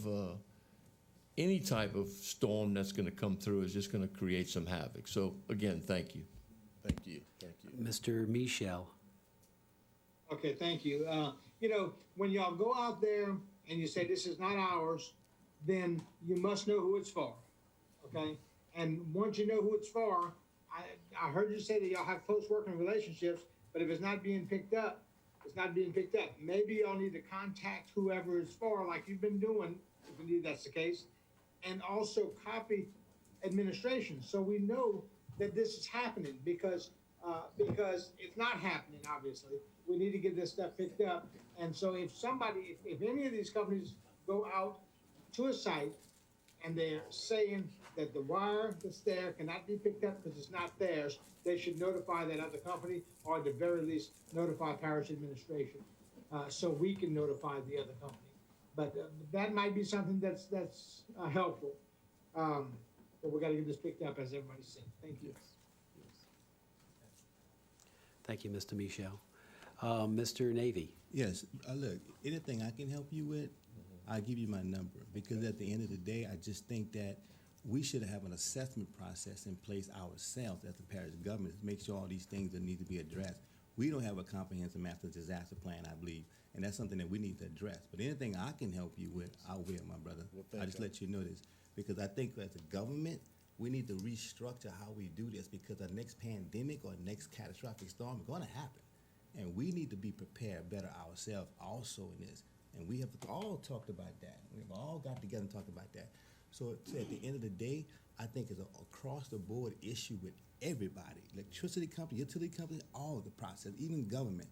So anything I can try to help you with this, just let me know. I'll give you my number after this meeting, man. Okay, thank you very much. Mr. Amity? Thank you, Mr. Chair. Mr. Jones, you stated a very important part for us, and that's your hardening project. Yes. I just want to, I know we're talking about lines being picked up and stuff, but I just want the people in the parish to understand what that is. A lot of people would like to see the same hardening project done with the electric lines, which are a little bit different thing because they carry a lot more heat in their wires.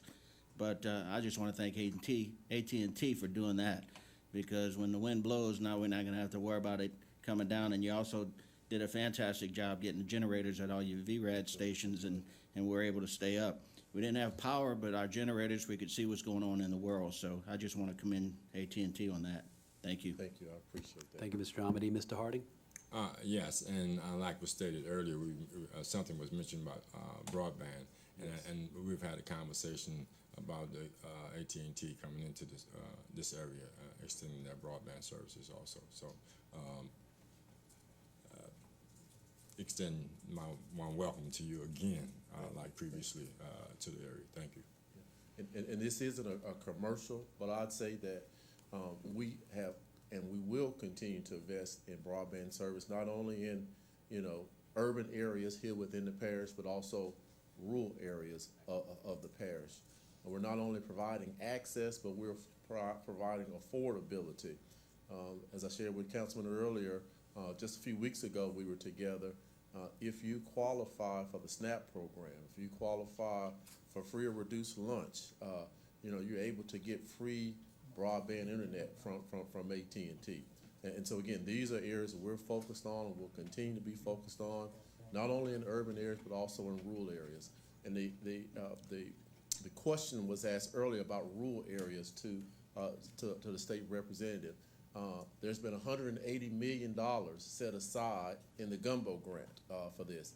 $90 million has already been, sort of bidded on. And after this legislation session, there was another 90 million that's gonna go out to bid, supposedly sometime around September or October timeframe. AT&T is actively involved in that as well too. Thank you. And Mr. Jones from the chair,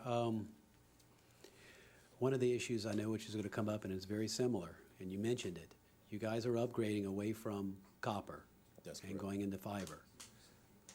Some of the major calls that I receive is the fact that you guys have terminals in people's yards that are copper. And most of these terminals are in very bad shape, bent, some of them don't have covers, and, you know, the residents are calling and AT&T is telling them, oh, we're abandoning those. We don't have any replacements for it. You know, we don't repair those. Is there a time frame that I can tell these people that we're going to remove these pedestals? Because I know you're putting up the fiber pedestals right next to them, Yes.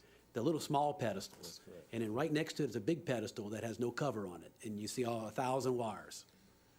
So I'll address first, say, you know, if anyone's saying that we can't or do not repair, that is a misstatement, and we need to make sure we address that with our technicians in the field. So those items can be repaired. As we decommission from other areas, remove that stuff, you know, we keep a repository, warehouse, or that type of stuff where we can make the necessary repairs.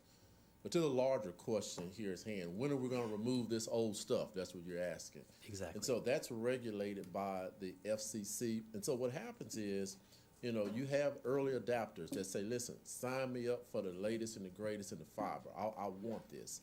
But then you have those that resist change. And so we do not have the authority to force migrate customers off of copper onto the fiber cable. So as long as, now I go to say, my grandmother wants to keep her regular landline telephone, you know, if she wants that, AT&T is obligated to provide that service to her. And until they decide they want to change, we cannot remove that old technology. Now, once everyone is fully migrated, then we have the authority to go in and remove it at that time. But So you're saying you don't see anything down the road like you did with cellular?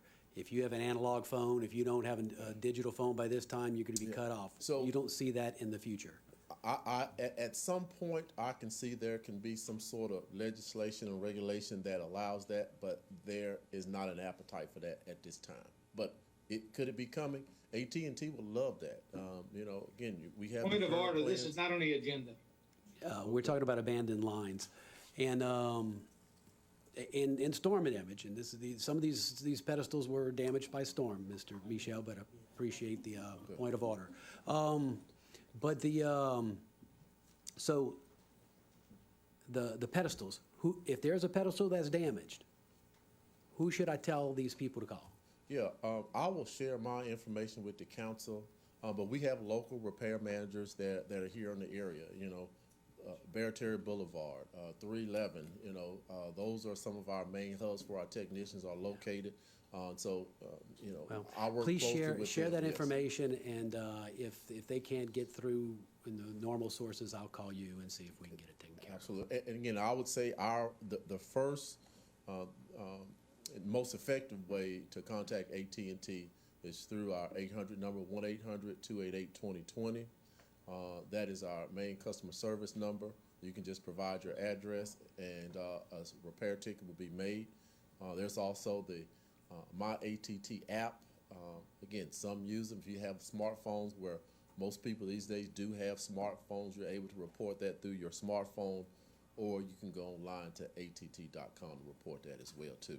That is the most efficient way to get those areas and those things addressed.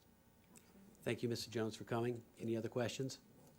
And thank you all for coming. We appreciate the conversation and the information, and I know Mr. Toops is looking forward to Mr. Brent sending that information on the rest of the repairs and such. Thank you. We have a motion by Mr. Councilman Carl Harding to take up the 6:30 public hearings. We are seconded by Mr. Amity. All in favor say aye. Aye. Any opposed? We divert and take up the 6:30 public hearings. A is an ordinance to amend Section 21-31 of the Parish Code to add the Bayou Country Sports Park to the list of drug-free locations. Public once, Public twice. Third time public. Motion to close? Motion to close, Ms. Domingue, seconded by Mr. Harding. All in favor say aye. Any opposed? Motion to adopt? Motion to adopt, Ms. Domingue, seconded by Mr. Harding. Any discussion? All in favor say aye. Any opposed? Ordinance is adopted. Item B, an ordinance to adopt millage rates juvenile detention for the tax year 2022 with no roll forward provisions. Public once, public twice, third time public. Motion to close, Mr. Harding. Second. Second, Ms. Domingue. All in favor say aye. Any opposed? Motion to adopt, Mr. Harding, seconded by Ms. Domingue. Any discussion? All in favor say aye. Any opposed? Ordinance is adopted. And finally, C, an ordinance to amend the parish compensation and classification plan and to address other matters related thereto. Public once, public twice, third time public. Motion to close? Motion to close, Ms. Domingue, seconded by Mr. Amity. All in favor say aye. Any opposed? Motion to adopt? Motion to adopt, Ms. Domingue. Second, Mr. Amity. Discussion, Mr. Michel. Yeah, I just want to make a point of, so the public can know why I'm voting against this.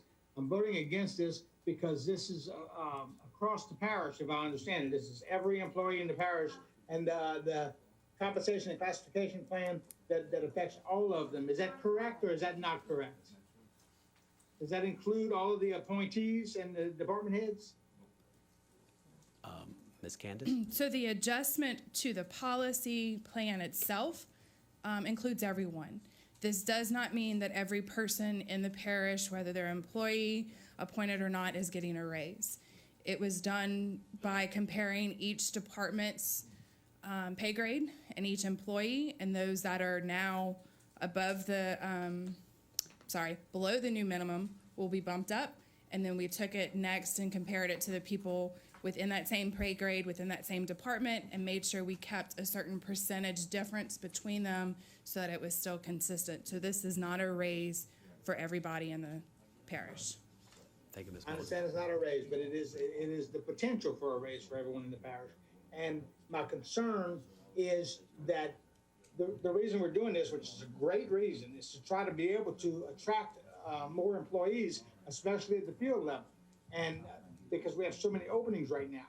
And that's what we need to do. And I feel like had we left department heads out of it, which is such a large percentage of the parish payroll, we could have maybe raised it higher for those lower to become even more competitive. So that's my reason for voting against this. It's certainly not that I'm against the raises for the field level employees who need it most. Thank you. And Ms. Bolden, did you need to address that? Okay. Mr. Harding? Yes. In reference to, let's say, fire department, something like that, those people that are getting raises, that's at or can retire or near retirement, the calculations on this raise, would it be according to last 30 days, last 36 months? That's a thought.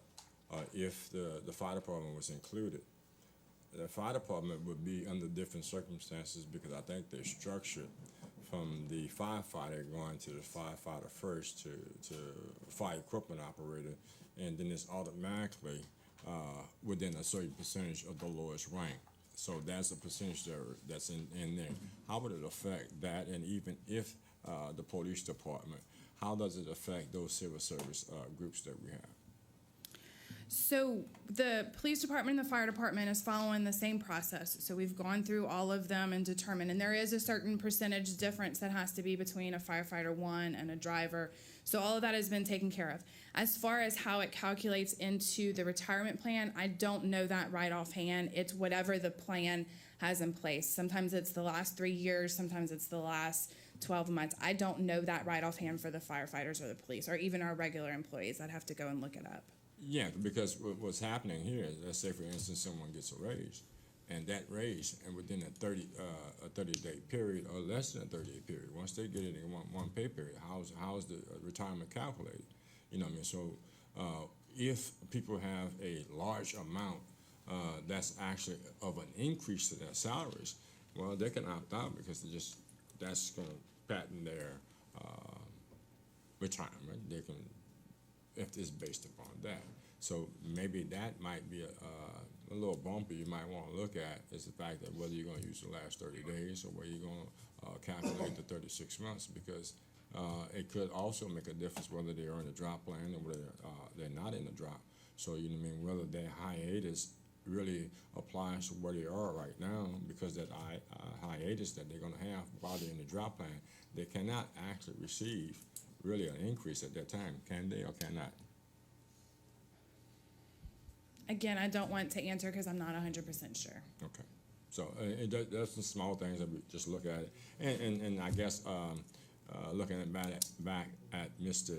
Michel's and his theory that he's saying, and then and I looked at this because basically when I had to look at it, I kind of drew a line. Some time back, there was a Beck study, and then everyone in that Beck study didn't get a raise. Some people were already at a particular height in that particular rate that they were in. But then we look at an administrator, if a person stays within the administration for 8 years at $125,000 within 8 years, that's $1 million. But a person that's making $25,000, it's going to take him 40 years to make the same amount of money. So that's in consideration. I think that might be what Mr. Michel is talking about. Thank you. Ms. Domingue. Thank you, Mr. Chairman. And we need to be realistic here. We are in a nationwide labor shortage, and so this government being proactive and going ahead and giving these raises and giving these increases, I think it's going to be able to give us the opportunity to recruit some people to these departments and to get some people in these positions. And I think it's also important that we also talk about the great benefit package that they get whenever they sign on with the parish government as well. So with this bump and with this increase, as well as these excellent benefits, I hope that people can look at these jobs and say, you know what, I want to work for this parish, I want to work for this government, and come help us out, because we have so many positions. You guys know, our public works department is in desperate need of some people helping out with them, and so hopefully we can go ahead and start recruiting some of those people. So thank you very much for this. And just to clarify, I think what Ms. Domingue is saying, what we're approving is a range for each classification, which is a starting pay and a maximum pay for a range. And if you are right now at the starting pay in Terrebonne Parish, you will get a raise, because we are moving the starting pay up and the upper pay. So the only people who are guaranteed a raise by this action are the people who are on an entry-level position. And some of those entry levels, like Ms. Domingue said, are very low and not competitive. Mr. Navy. Candace, you did a great job. I'm going to tell you why. My daughter works at Chuck E. Cheese. She's making a lot of money more than some people that in the entry level in the parish government. Now, she works at Chuck E. Cheese. So I tell you, great job what y'all are doing. We have to look at keeping and retaining our people here. We have to do that. So at the end of the day, this is a progress situation that we are. You ride around Terrebonne Parish right now, you have all now hiring signs.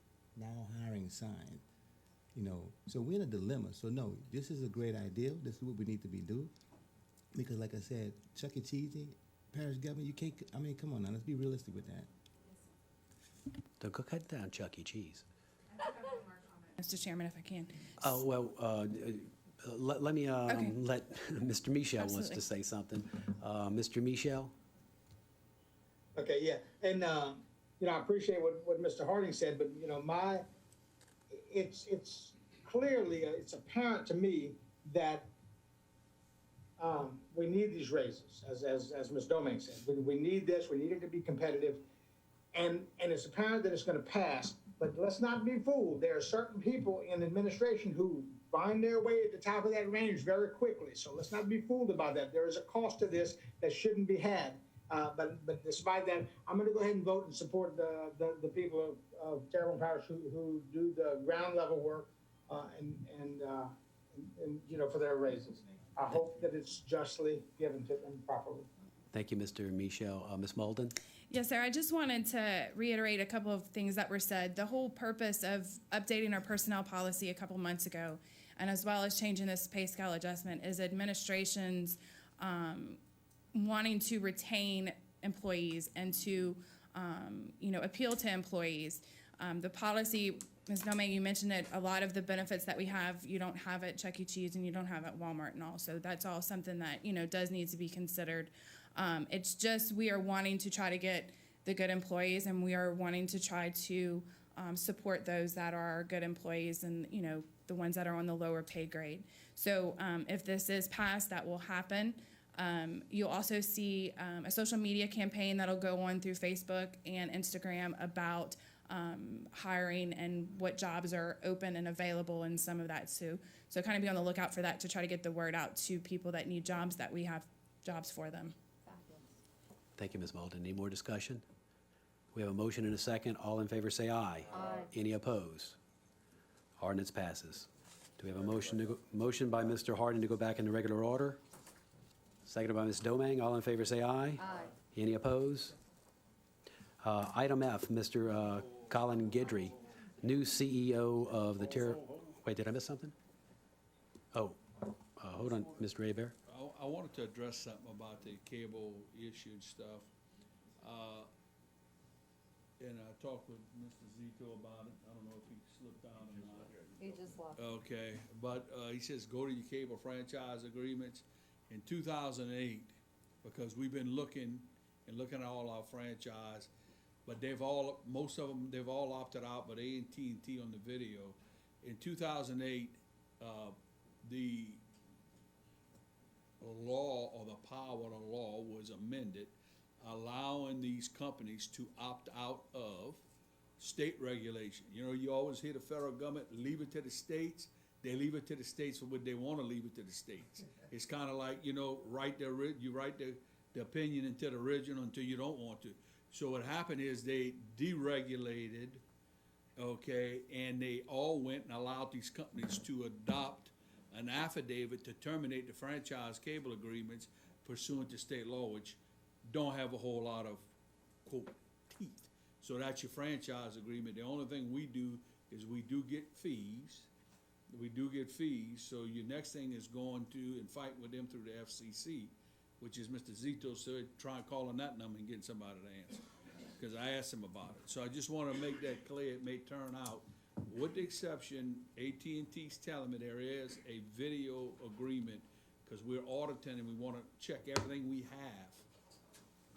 Okay, but at the end of the day, it's going to come back to the state statute, 45, I think it's 45:1364 and 65. Thank you, Mr. Hebert. All right, now, Mr. Colin Guidry, I know you've been waiting, but the new CEO of the Terrebonne Economic Development Authority to address the council relative to his appointment to TITA. All right. Mr. Guidry? Good evening, Chairman Guidry and ladies and gentlemen of the council. It's Cohen Guidry, C-O-H-E-N, just for the record. Oh, sorry, I read it off of this, and Darren, I knew it was Cohen. You know me all Cohen. these years, but that's okay, thank you. Do I need to give my address, or is that just? It's not necessary. Okay, great. I just wanted to introduce myself. I know it's a long agenda tonight, so I'm going to go ahead and post to come back next week. I want to spend some time with you all, but I just wanted to introduce myself and tell you how excited I am to be in this position. I look forward to working with each and every one of you, because a lot of the projects that we have coming up will be in your areas of representation and responsibility, and I'm always open for open communication. So keeping lines of communication open with you guys for something that's going to fall in your district, I think is very important, because we may need your support, need your help, and things like that. So I'll leave you with that. Thanks, Cohen. Thank you, guys. And I'm sorry they misspelled your name on the agenda. Oh, that's okay. I'm used to it. Look, it's been a lifelong deal. Oh, it's not next week, it's 2 weeks from now, yes. Item G, the introduction of Dr. Eric Brooks with the Terrebonne Parish Health Units. Is Dr. Brooks?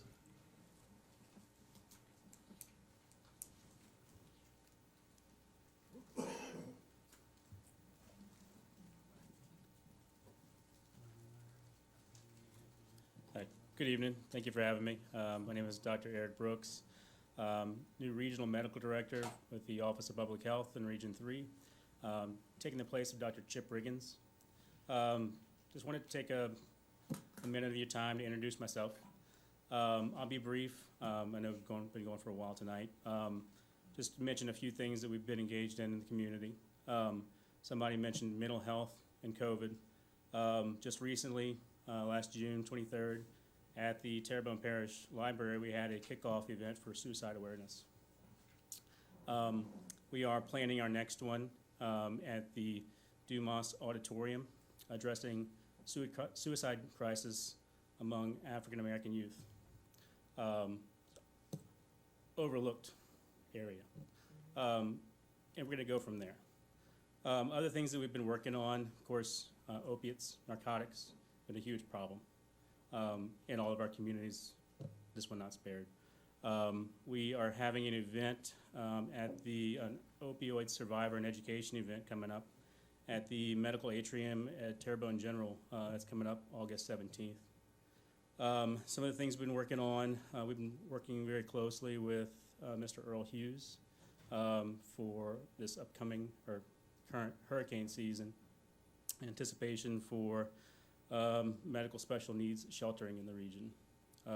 We anticipate a larger number than usual due to the housing situation of a lot of our residents in trailers and the need for evacuation, increased need for evacuation this season. We're continuing to address COVID. We haven't let that go. Just a couple weeks ago, I was at the Terrebonne Council on Aging where I gave a presentation, and we were able to administer 51 vaccination boosters at that time. We're going to continue to do outreach throughout the community, provide testing, vaccinations, and education. We're continuing to monitor monkeypox. There have been 3 cases identified in Louisiana. That makes about 900 cases throughout the United States, about 10,000 cases globally. So we are closely monitoring that and prepared to address that as it becomes more of an issue. That's all I've got right now, but I'm happy to address any other questions or concerns or areas that you would like us to focus on. Mr. Amity? Thank you, Mr. Chair. So, Dr. Brooks, just so everybody is clear, you've taken over Region 3 as the medical director. Yes, sir. And you most recently worked in this area.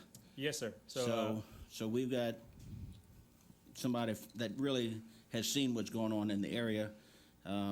Now, Region 3 covers the river parishes. It's not just Terrebonne, but good for you, and thank you for stepping up and taking on that ride. Thank you. Yes, sir. My role prior to this was not in public health. I'm emergency board certified, so I worked in the emergency room. And so a big part of that that I got to see first lines was mental health, the mental health crisis, the overdoses, the opiates, things like that are really decimating our communities. So I really would like the opportunity to address that more. And we're going to do that with community outreach and move forward from there. Thank you. It sounds like you're going to be an asset to our area, so thank you for coming by. Thank you. Moving along, item H, introduce an ordinance to approve the industrial tax exemption program application number 202000534 ITE for K&B Machine Works LLC and call a public hearing on said matter on Wednesday, July 27th, 2022 at 6:30 p.m. Moved by Mr. Dirk Guidry, seconded by Mr. Danny Babin. Any discussion? All in favor say aye. Any opposed? Item I, introduce an ordinance to approve an industrial tax exemption program application number 2019032 ITE for Bollinger Homa Shipyards LLC and call a public hearing on said matter Wednesday, July 27th, 2022 at 6:30 p.m. Moved by Mr. Danny Babin, seconded by Mr. Dirk Guidry. Any discussion? All in favor say aye. Any opposed? Item J, emergency ordinance for relocation of a Terrebonne Parish precinct polling location for the election of November 8th, 2022 and the election of December 10th, 2022. Moved by Mr. Danny Babin, seconded by Dirk Guidry. All in favor say aye. Any opposed? Item K, a possible add-on for emergency ordinance, temporary appointment of a council clerk and assistant clerk for the Terrebonne Parish Council. Mr. Michel? Motion to add on. Mr. Michelle makes a motion to add on to the agenda. Ms. Domingue seconds the motion. Does anybody of the public would like to comment on whether or not we should add this on the agenda or the merits of the ordinance? Public once, public twice, third time public? Motion to close, Mr. Gerald Michel, seconded by Mr. Dirk Gidry. All in favor say aye. Any opposed? Motion to adopt the ordinance. Motion to adopt, Mr. Gerald Michel, seconded by, I'd like to ask for unanimous second. Yes. we have a unanimous. Well, you know, we got to vote to add this on. All in favor to add this on the agenda, say aye. Aye. Any opposition? No opposition, so we've added on. Now we make the motion. Motion to adopt. To adopt, Mr. Michel, seconded by, call for unanimous second. All in favor, say aye. Aye. Is there anybody who opposes a unanimous second? Ordinance is passed by unanimous second. Our new council, our acting council clerk will be Ms. Tammy Triggs, and Mr. Keith Hampton will become our assistant council clerk. Mr. Michel, would you like to say something?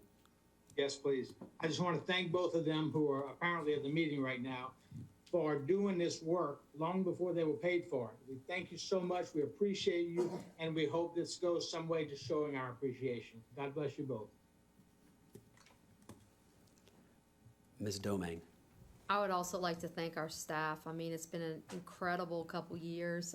Just since I got here, it's been an incredible couple years, and you guys have taken it in stride and just been so professional the entire time. Y'all never complain, and you've helped us out tremendously, and so well-deserved, great job, and we are very, very lucky to have you guys. Thanks, Ms. Domingue. And yes, you're looking at our staff. We have two of them. They're right now doing everything. Oh, and talk about we have an opening. Oh, we do have an opening, by the way. I think we're beginning interviews for our minute clerk position. If you're interested in applying for that position, we have just increased the minimum pay for that position today. Mr. Toops. Yeah, from administration, I'd like to thank Tammy and Keith because they've always worked very well with anything we've asked of them. So thank you and congratulations. All right, thank you all. Moving along. Public wishing to address the council in accordance with section 2-07E of the Terrebonne Parish Home Rule Charter, the public will be heard and can speak for 3 minutes on any matter related to parish government without discussion or questions and answers on non-agenda items. First of all, we have Ms. Joan Stewart. Ms. Stewart wishes to address grass and structure. Good evening. My name is Joan Stewart, and I'm here regarding the property at 221 Prince Collins Street in Homer, Louisiana. I'm here because I don't know if it has been or if it will be on the docket list for demolition, but I'm asking for it not to be demolished. It was a home that I inherited from my grandparents that was passed on to my parents, to me. I'm trying to hold on to it for my children. And I do understand that the structure is not what everyone wants it to be or wishes it to be, but I am working on that. I lived there for 17 years. I was a single parent. I raised my 3 children there. I put them through school and through college. And all I'm asking is for time. I'm not asking for a handout, just time to be able to fix the outside structure first, and then I can work on the inside structure of the property. I have had someone maintaining the grounds as far as cutting the grass, keeping the yard up to par. Okay, I had this, but after the storm, I tried to contact the yard man that I had hired, but unfortunately, I was unable to. So in the meantime, I was looking for someone else. Fortunately, I found someone else to be able to maintain it.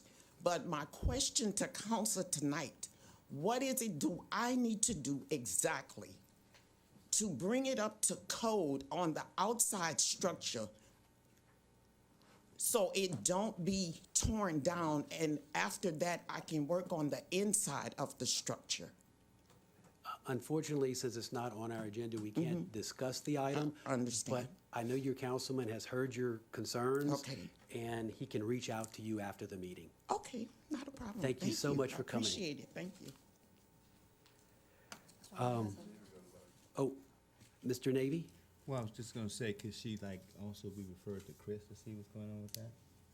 Chris Pulaski, could he actually Definitely, reach out to her? yeah, I think Okay, all right. he's heard the concerns as well, so they have been shared. Yeah, Chris and I, we've made some contact on that, and we can actually further take care of Ms. Stewart. Thank you. Wendell Boudreau wants to discuss drainage. Have passed around, y'all could take a look at.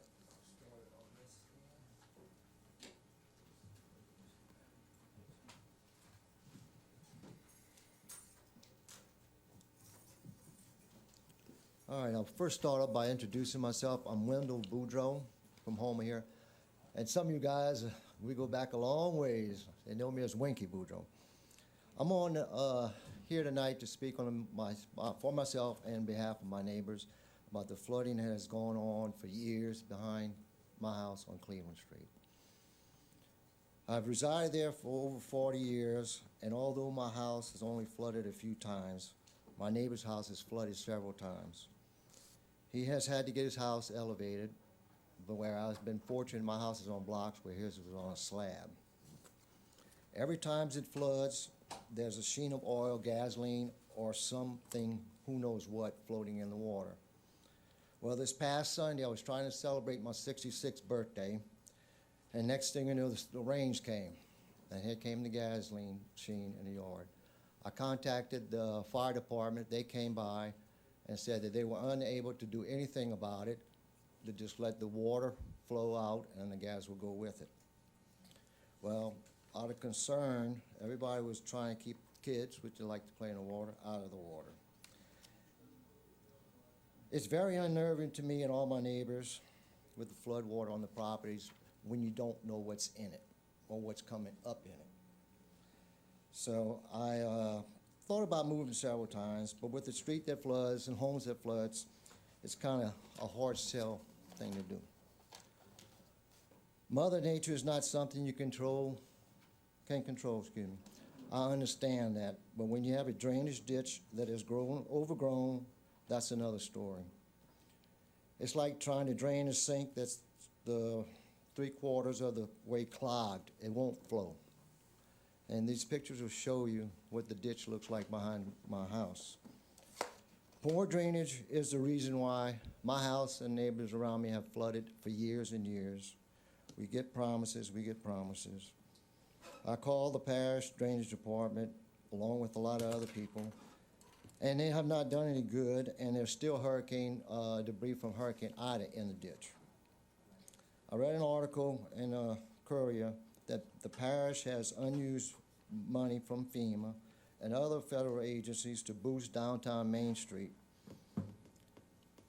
But what about the needs of the rest of the parish? I think we can maybe use that money a little further down the road.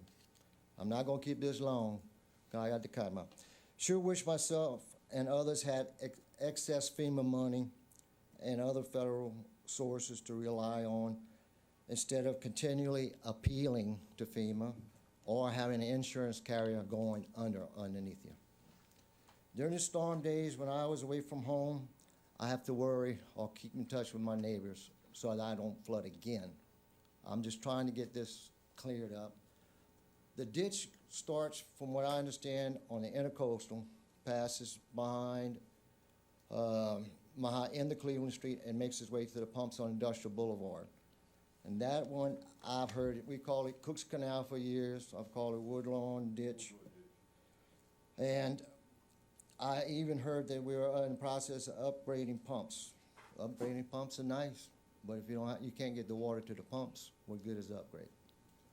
And that's pretty much all I have to say after 40 years of flooding. I'm not gonna keep on any longer. Thank you. Thank you for sharing your concern. Thank you. All right. All right, seeing no more speaker cards. We have, Mr. Jared Smith on our agenda. A business owner and entrepreneur wishes to address the council relative to the Business Expo in Terrebonne Parish. Hold on. Go ahead, Mr. Smith. How y'all doing tonight?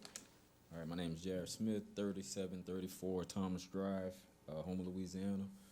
I'm gonna keep it short and sweet. Me and my partner Rashad are doing a business networking event on July the 30th at the Mechanicsville Gym / Community Center. I'm here to ask the parish, are they willing to aid us or partner with us or participate in this event in whatever capacity that they can. I don't know, honestly, what you guys can bring to the table. Because that information isn't readily available about what resources are available for stuff like this. I did reach out to Mr. Navy and ask him, how can the parish be involved and how can they assist? And he told me bring it up in front of the council. We already, just to give you kind of a gist of the event, we already have financial advisors, restaurateurs, real estate agents, other big businesses in Houma. We're actually trying to reach out to TITA as well to be a part of this. As Mr. Michel said earlier about quality of life, I'm a small business owner. Some of you guys are small business owners, and we all know how good life can be and how prosperous it is when all the small businesses are working together. We know how important it is when all small businesses are helping each other out and working with each other. So there's a wave of new entrepreneurs in the area that we're trying to just get them access to information and resources to just be better at business and to do better at business, to kind of build the community up. We don't have a lot of access to that information, or we feel we don't, in the communities that I'm from. Now, that information might be out there. I'm pretty sure it is out there because it's all public information. But you got to kind of dig through the weeds to find it. So we're just trying to put some of that stuff on Front Street. We're partnering with banks, like I said, other big businesses, other small local businesses that come out and just apply whatever resources they have or whatever resources they can provide to these people that are getting started. So I just wanted to put that on the agenda and see what is there or what is available for this type of event, from you guys. Hang tight, Mr. Navy. Yes, and Candace, we have worked with Mr. Smith before. He has a nonprofit agency, and what could we actually do to assist him? I would like to do this because, I don't know, this is a free advertisement. He is actually the owner of Cuisine Quarters right there on Main Street, a restaurant. So, and he's very successful restaurant owner. And I mean, the things he's trying to do in the community, give back, because he's from McCannville. So that's a good image because I'm from McCannville. So I just want to make sure we can help him. And what he's trying to do is real progressive. These are things that are happening out in other areas out throughout the country.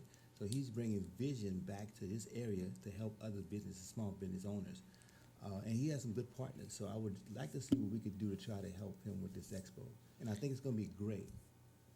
So the quick thing, of course, would be co-sponsorship, because that's already set up in the budget. He would just have to go online and put in the application for the co-sponsorship. Okay. If we would want to do, I believe he said it was July 30th, so we couldn't move real quick on that because we'd have to do a budget amendment if the council would want to do some kind of other support to him. But the co-sponsorship is available immediately. It's just a matter of doing the application. Okay, so there's no other funding or anything else we can assist, and we couldn't go retroact that back either if he did something. Okay. No, sir. I would say if, just to let him know if this is something that we plan on doing, multiple times a year or annually, to get with us when we work on next year's budget, and we could put it in there as, a publicity part in the budget. Okay, but we could do some co-sponsorships though. Co-sponsorships can be done, no problem, no budget amendment needed, no more approval, just has to do the application that can be found online. Okay, And I get with them on that. And just a note, I mean, I just think it doesn't have to be monetary. It's just about providing the resources and access to communities to do good business And that to would be better at business. absolutely be the co-sponsorships, because that could help with, security that's needed, or insurance, or, just an in-kind Could we put them service. on our websites and things of that nature too? But it's advertising it? Okay. Yeah. Okay, so we could use some advertisements for that too? Okay, and TPTV, okay. So I get with you on that. I get with Candace on that, and I get with you on that too, man. All right, thank you. Mr. Pulaski? Yeah, he mentioned TITA. I'd also suggest that he contact South Central Planning because they have a small business loan program. And I've got that information written down, and I'll share. I'd also like to, it's on Saturday, July 30th. I'll check the schedules, but I'd like to see if either myself or somebody from the parish permit office could attend, because I think it might be useful to answer questions that small business owners may have about open up a physical space, because it can be pretty intimidating. So we want to make sure that, and then in our recovery planning efforts, we're looking for new ideas, and one of those that we've seen time and time again is a business incubator. So if we get enough people who are interested that can, that are looking to start small businesses, then maybe we can pass that on too, so.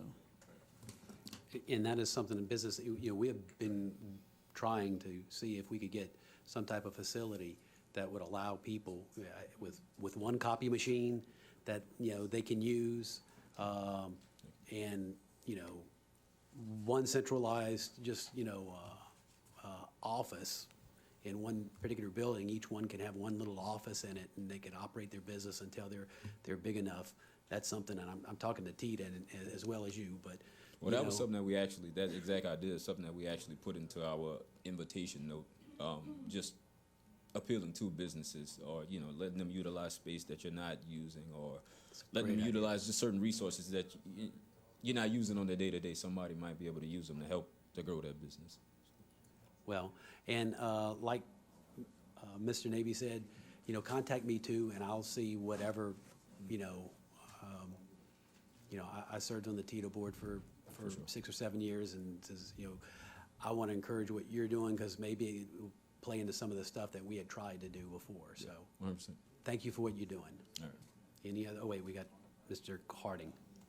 Yes, sir. On the 29th, I'm actually working on something I do miss. That's kind of bringing in some visit-minded people in. I think originally you guys were on the 29th, then you went to the 30th. I'm not sure. I don't remember. Yeah, okay, but I'm on the 29th. I'm sure I'm going to be there and see if you can make it over there, if we can expand that, because it's bringing businesses in, people to employ, and then even if I want to employ. I may also put out there, I think there's another TITA position that's opened up, just recently opened up, isn't it? Is there another vacancy on the board, or? Yeah. Huh? Okay then, well, all right, and yeah, so we'll get together also with Mr. Nave and stuff like that, and hopefully we'll see you on the 29th, and I'll see you Yeah, on whatever the it 30th. takes. Great. Thank you very much for coming. Thank you. Where are we? C, 3, committee reports. Budget and Finance Committee. Mr. Harding. Yeah, I just finished talking and probably need a drink of water for this one.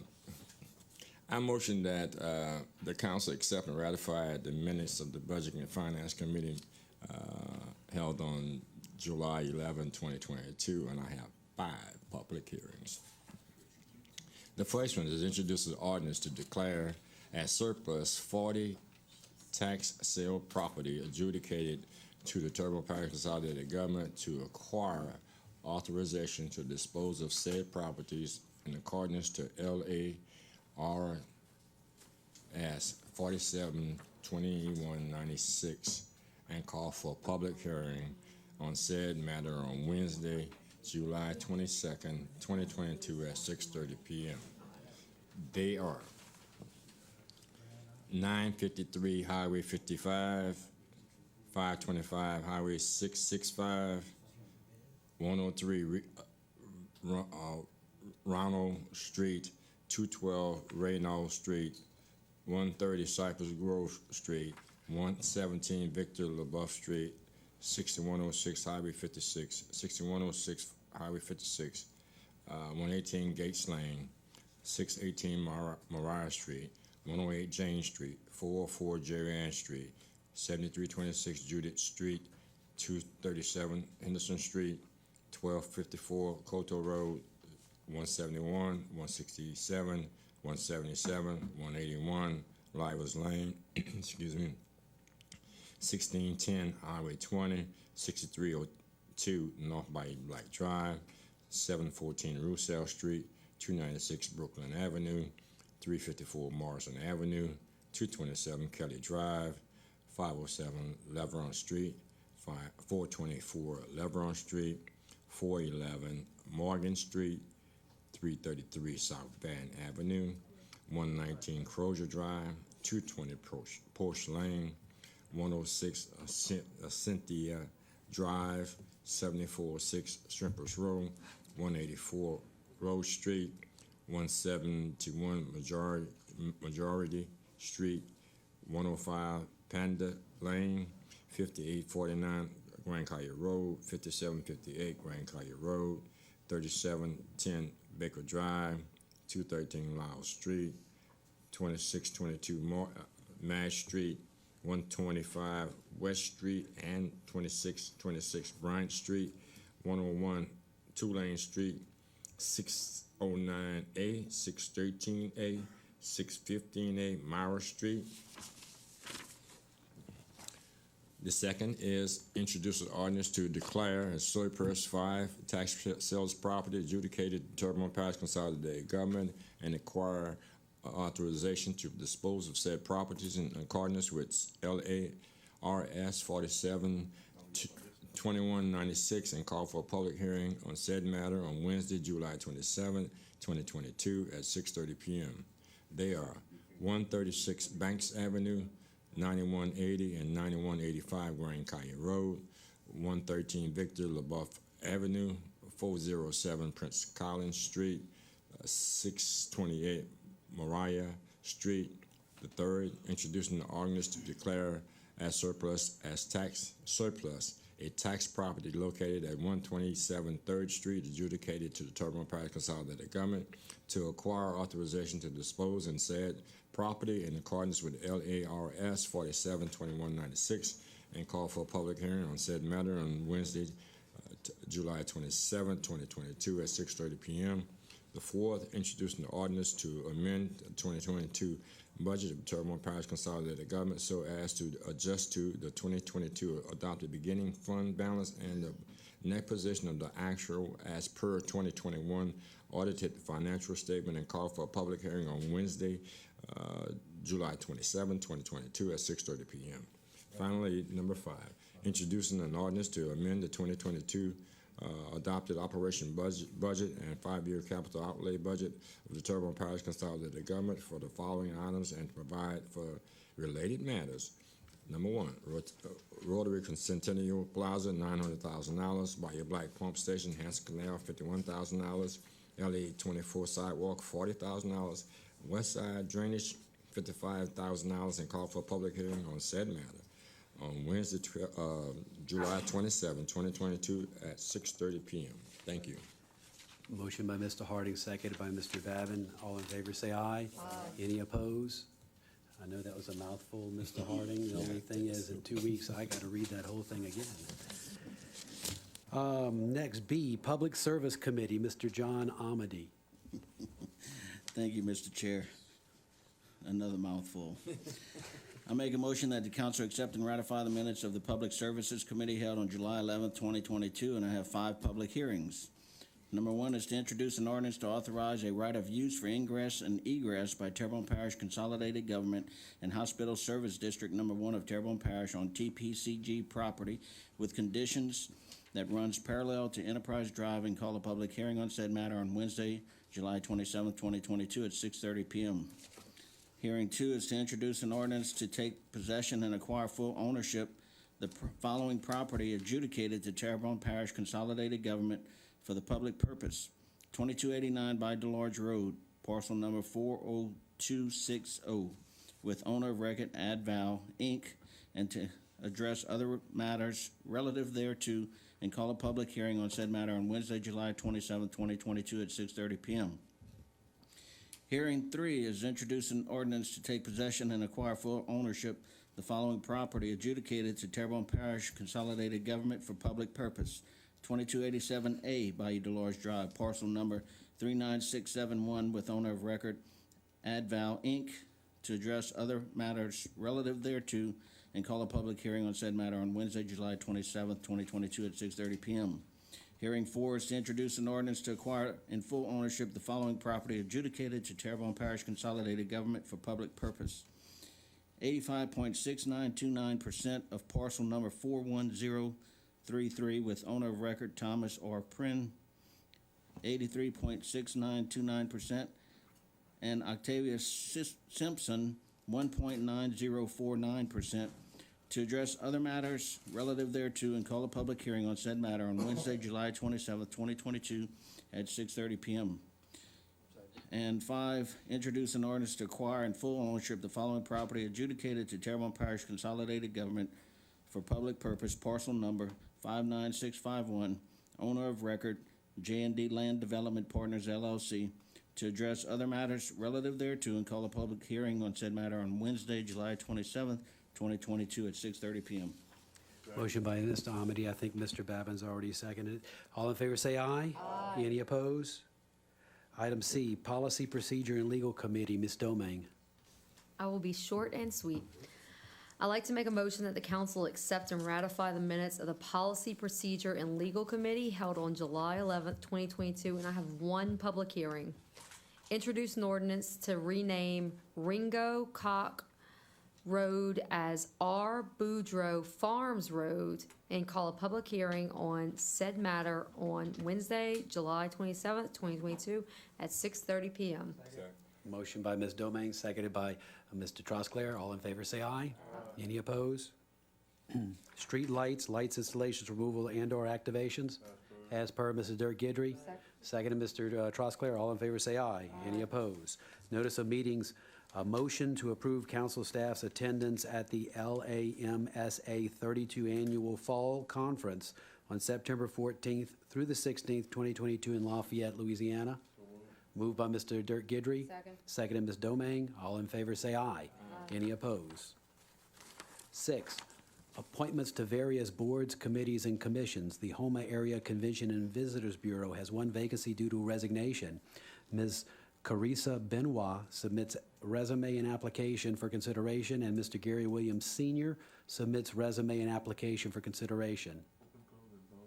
Motion to open, close, and vote by Mr. Danny Babin. Second, Mr. Carl Harding. All in favor say aye. Any opposed? Mr. Hampton? Mr. Babin? Mr. Williams? Mr. Dirk Gidry? Mr. Williams? Mr. Trosclair? Mr. Navy? Mr. Harding? Williams. Mr. Michel? I'm sorry, I could not hear what everybody's votes were. Can you repeat the votes up to this point? We have 5 Williams. Okay, thank you. I'll vote for Williams. Mr. Amade? Williams. Ms. Domingue? Williams. Mr. Darren Gidry? Williams. Mr. Chairman, that's 9 votes for Mr. Williams. All right. Moving along to announcement of vacancies in various boards, committees, and commissions. Rec District number 3A, board has one expired term on August 26, 2022, and one expired term. One expiring term on that date and one already expired term. Recreation District number 10 has one expiring term on August 26, 2022. The Bayou Blue Fire Protection District Board has one expired term. Coteau Fire Protection District Board has one expired term. Fire Protection District number 8 Board has one expired term. TGMC Hospital Service District has 2 expiring terms. July 31st, 2022, one representing a civic organization and one representing the Chamber of Commerce. Homa Restoration District has 2 terms representing the Terrebonne Parish Council has 2 terms. I think has 2 appointments. No, 2 terms? 2 appointments. I should say 2 appointments representing the Terrebonne Parish Council, one from the council, one from Ms. Domingue. And the council members' request discussion of has been pulled by Ms. Domingue, but it was Councilwoman Jessica Domingue a motion to discuss with possible action regarding zoning as it related to commercial activity in a residential area at 319 Central Avenue. Monthly engineers reports, T. Baker Smith and Milford and Associates Incorporated. As per Mr. Dirk Gidry, seconded by Mr. Steve Trosclair. All in favor say aye. Any opposed? Staff reports a resolution concurring with the recommendation of Parish Administration to award bid 22 WHSE 22 purchase of new and unused wire 6-month requirements contract to the lowest qualified bidder, Utility and Industrial Supply and Westco Distribution. Moved by Mr. Carl Harding. Second. Seconded Ms. Jessica Domingue. All in favor say aye. Any opposed? Item B, resolution authorizing Parish President Gordon E. Dove to execute an amendment to the Terrebonne ARC contract of July 30th, 1992, to include a self-advocating voting member on the board of directors for a 3-year term and as any other board member, and to provide for a correction of a previous amendment to the contract. Moved by Mr. Danny Babin. Seconded Mr. Carl Harding. All in favor say aye. Any opposed? Item C, introduce an ordinance to declare vehicles from Good Earth Transit as past their useful lives and authorize said items to be disposed of by public bid, negotiated sale, junked, or by any other legally approved method, and call a public hearing on Wednesday, July 27th, 2022 at 6:30 p.m. A motion by Mr. Harding, seconded by Mr. Dirk Gidry. To introduce the audience, all in favor say aye. Any opposed? Ordinance is introduced. Announcements. Does the parish president have anything, Mr. Toops? Parish council members, any announcements? All right, seeing none, do we have a motion to adjourn? Motion adjourned. Motion adjourned, Ms. Jessica Domingue, followed by Steve Trosclair, second, and all in favor say aye. Any opposed? We are adjourned. Have a good night.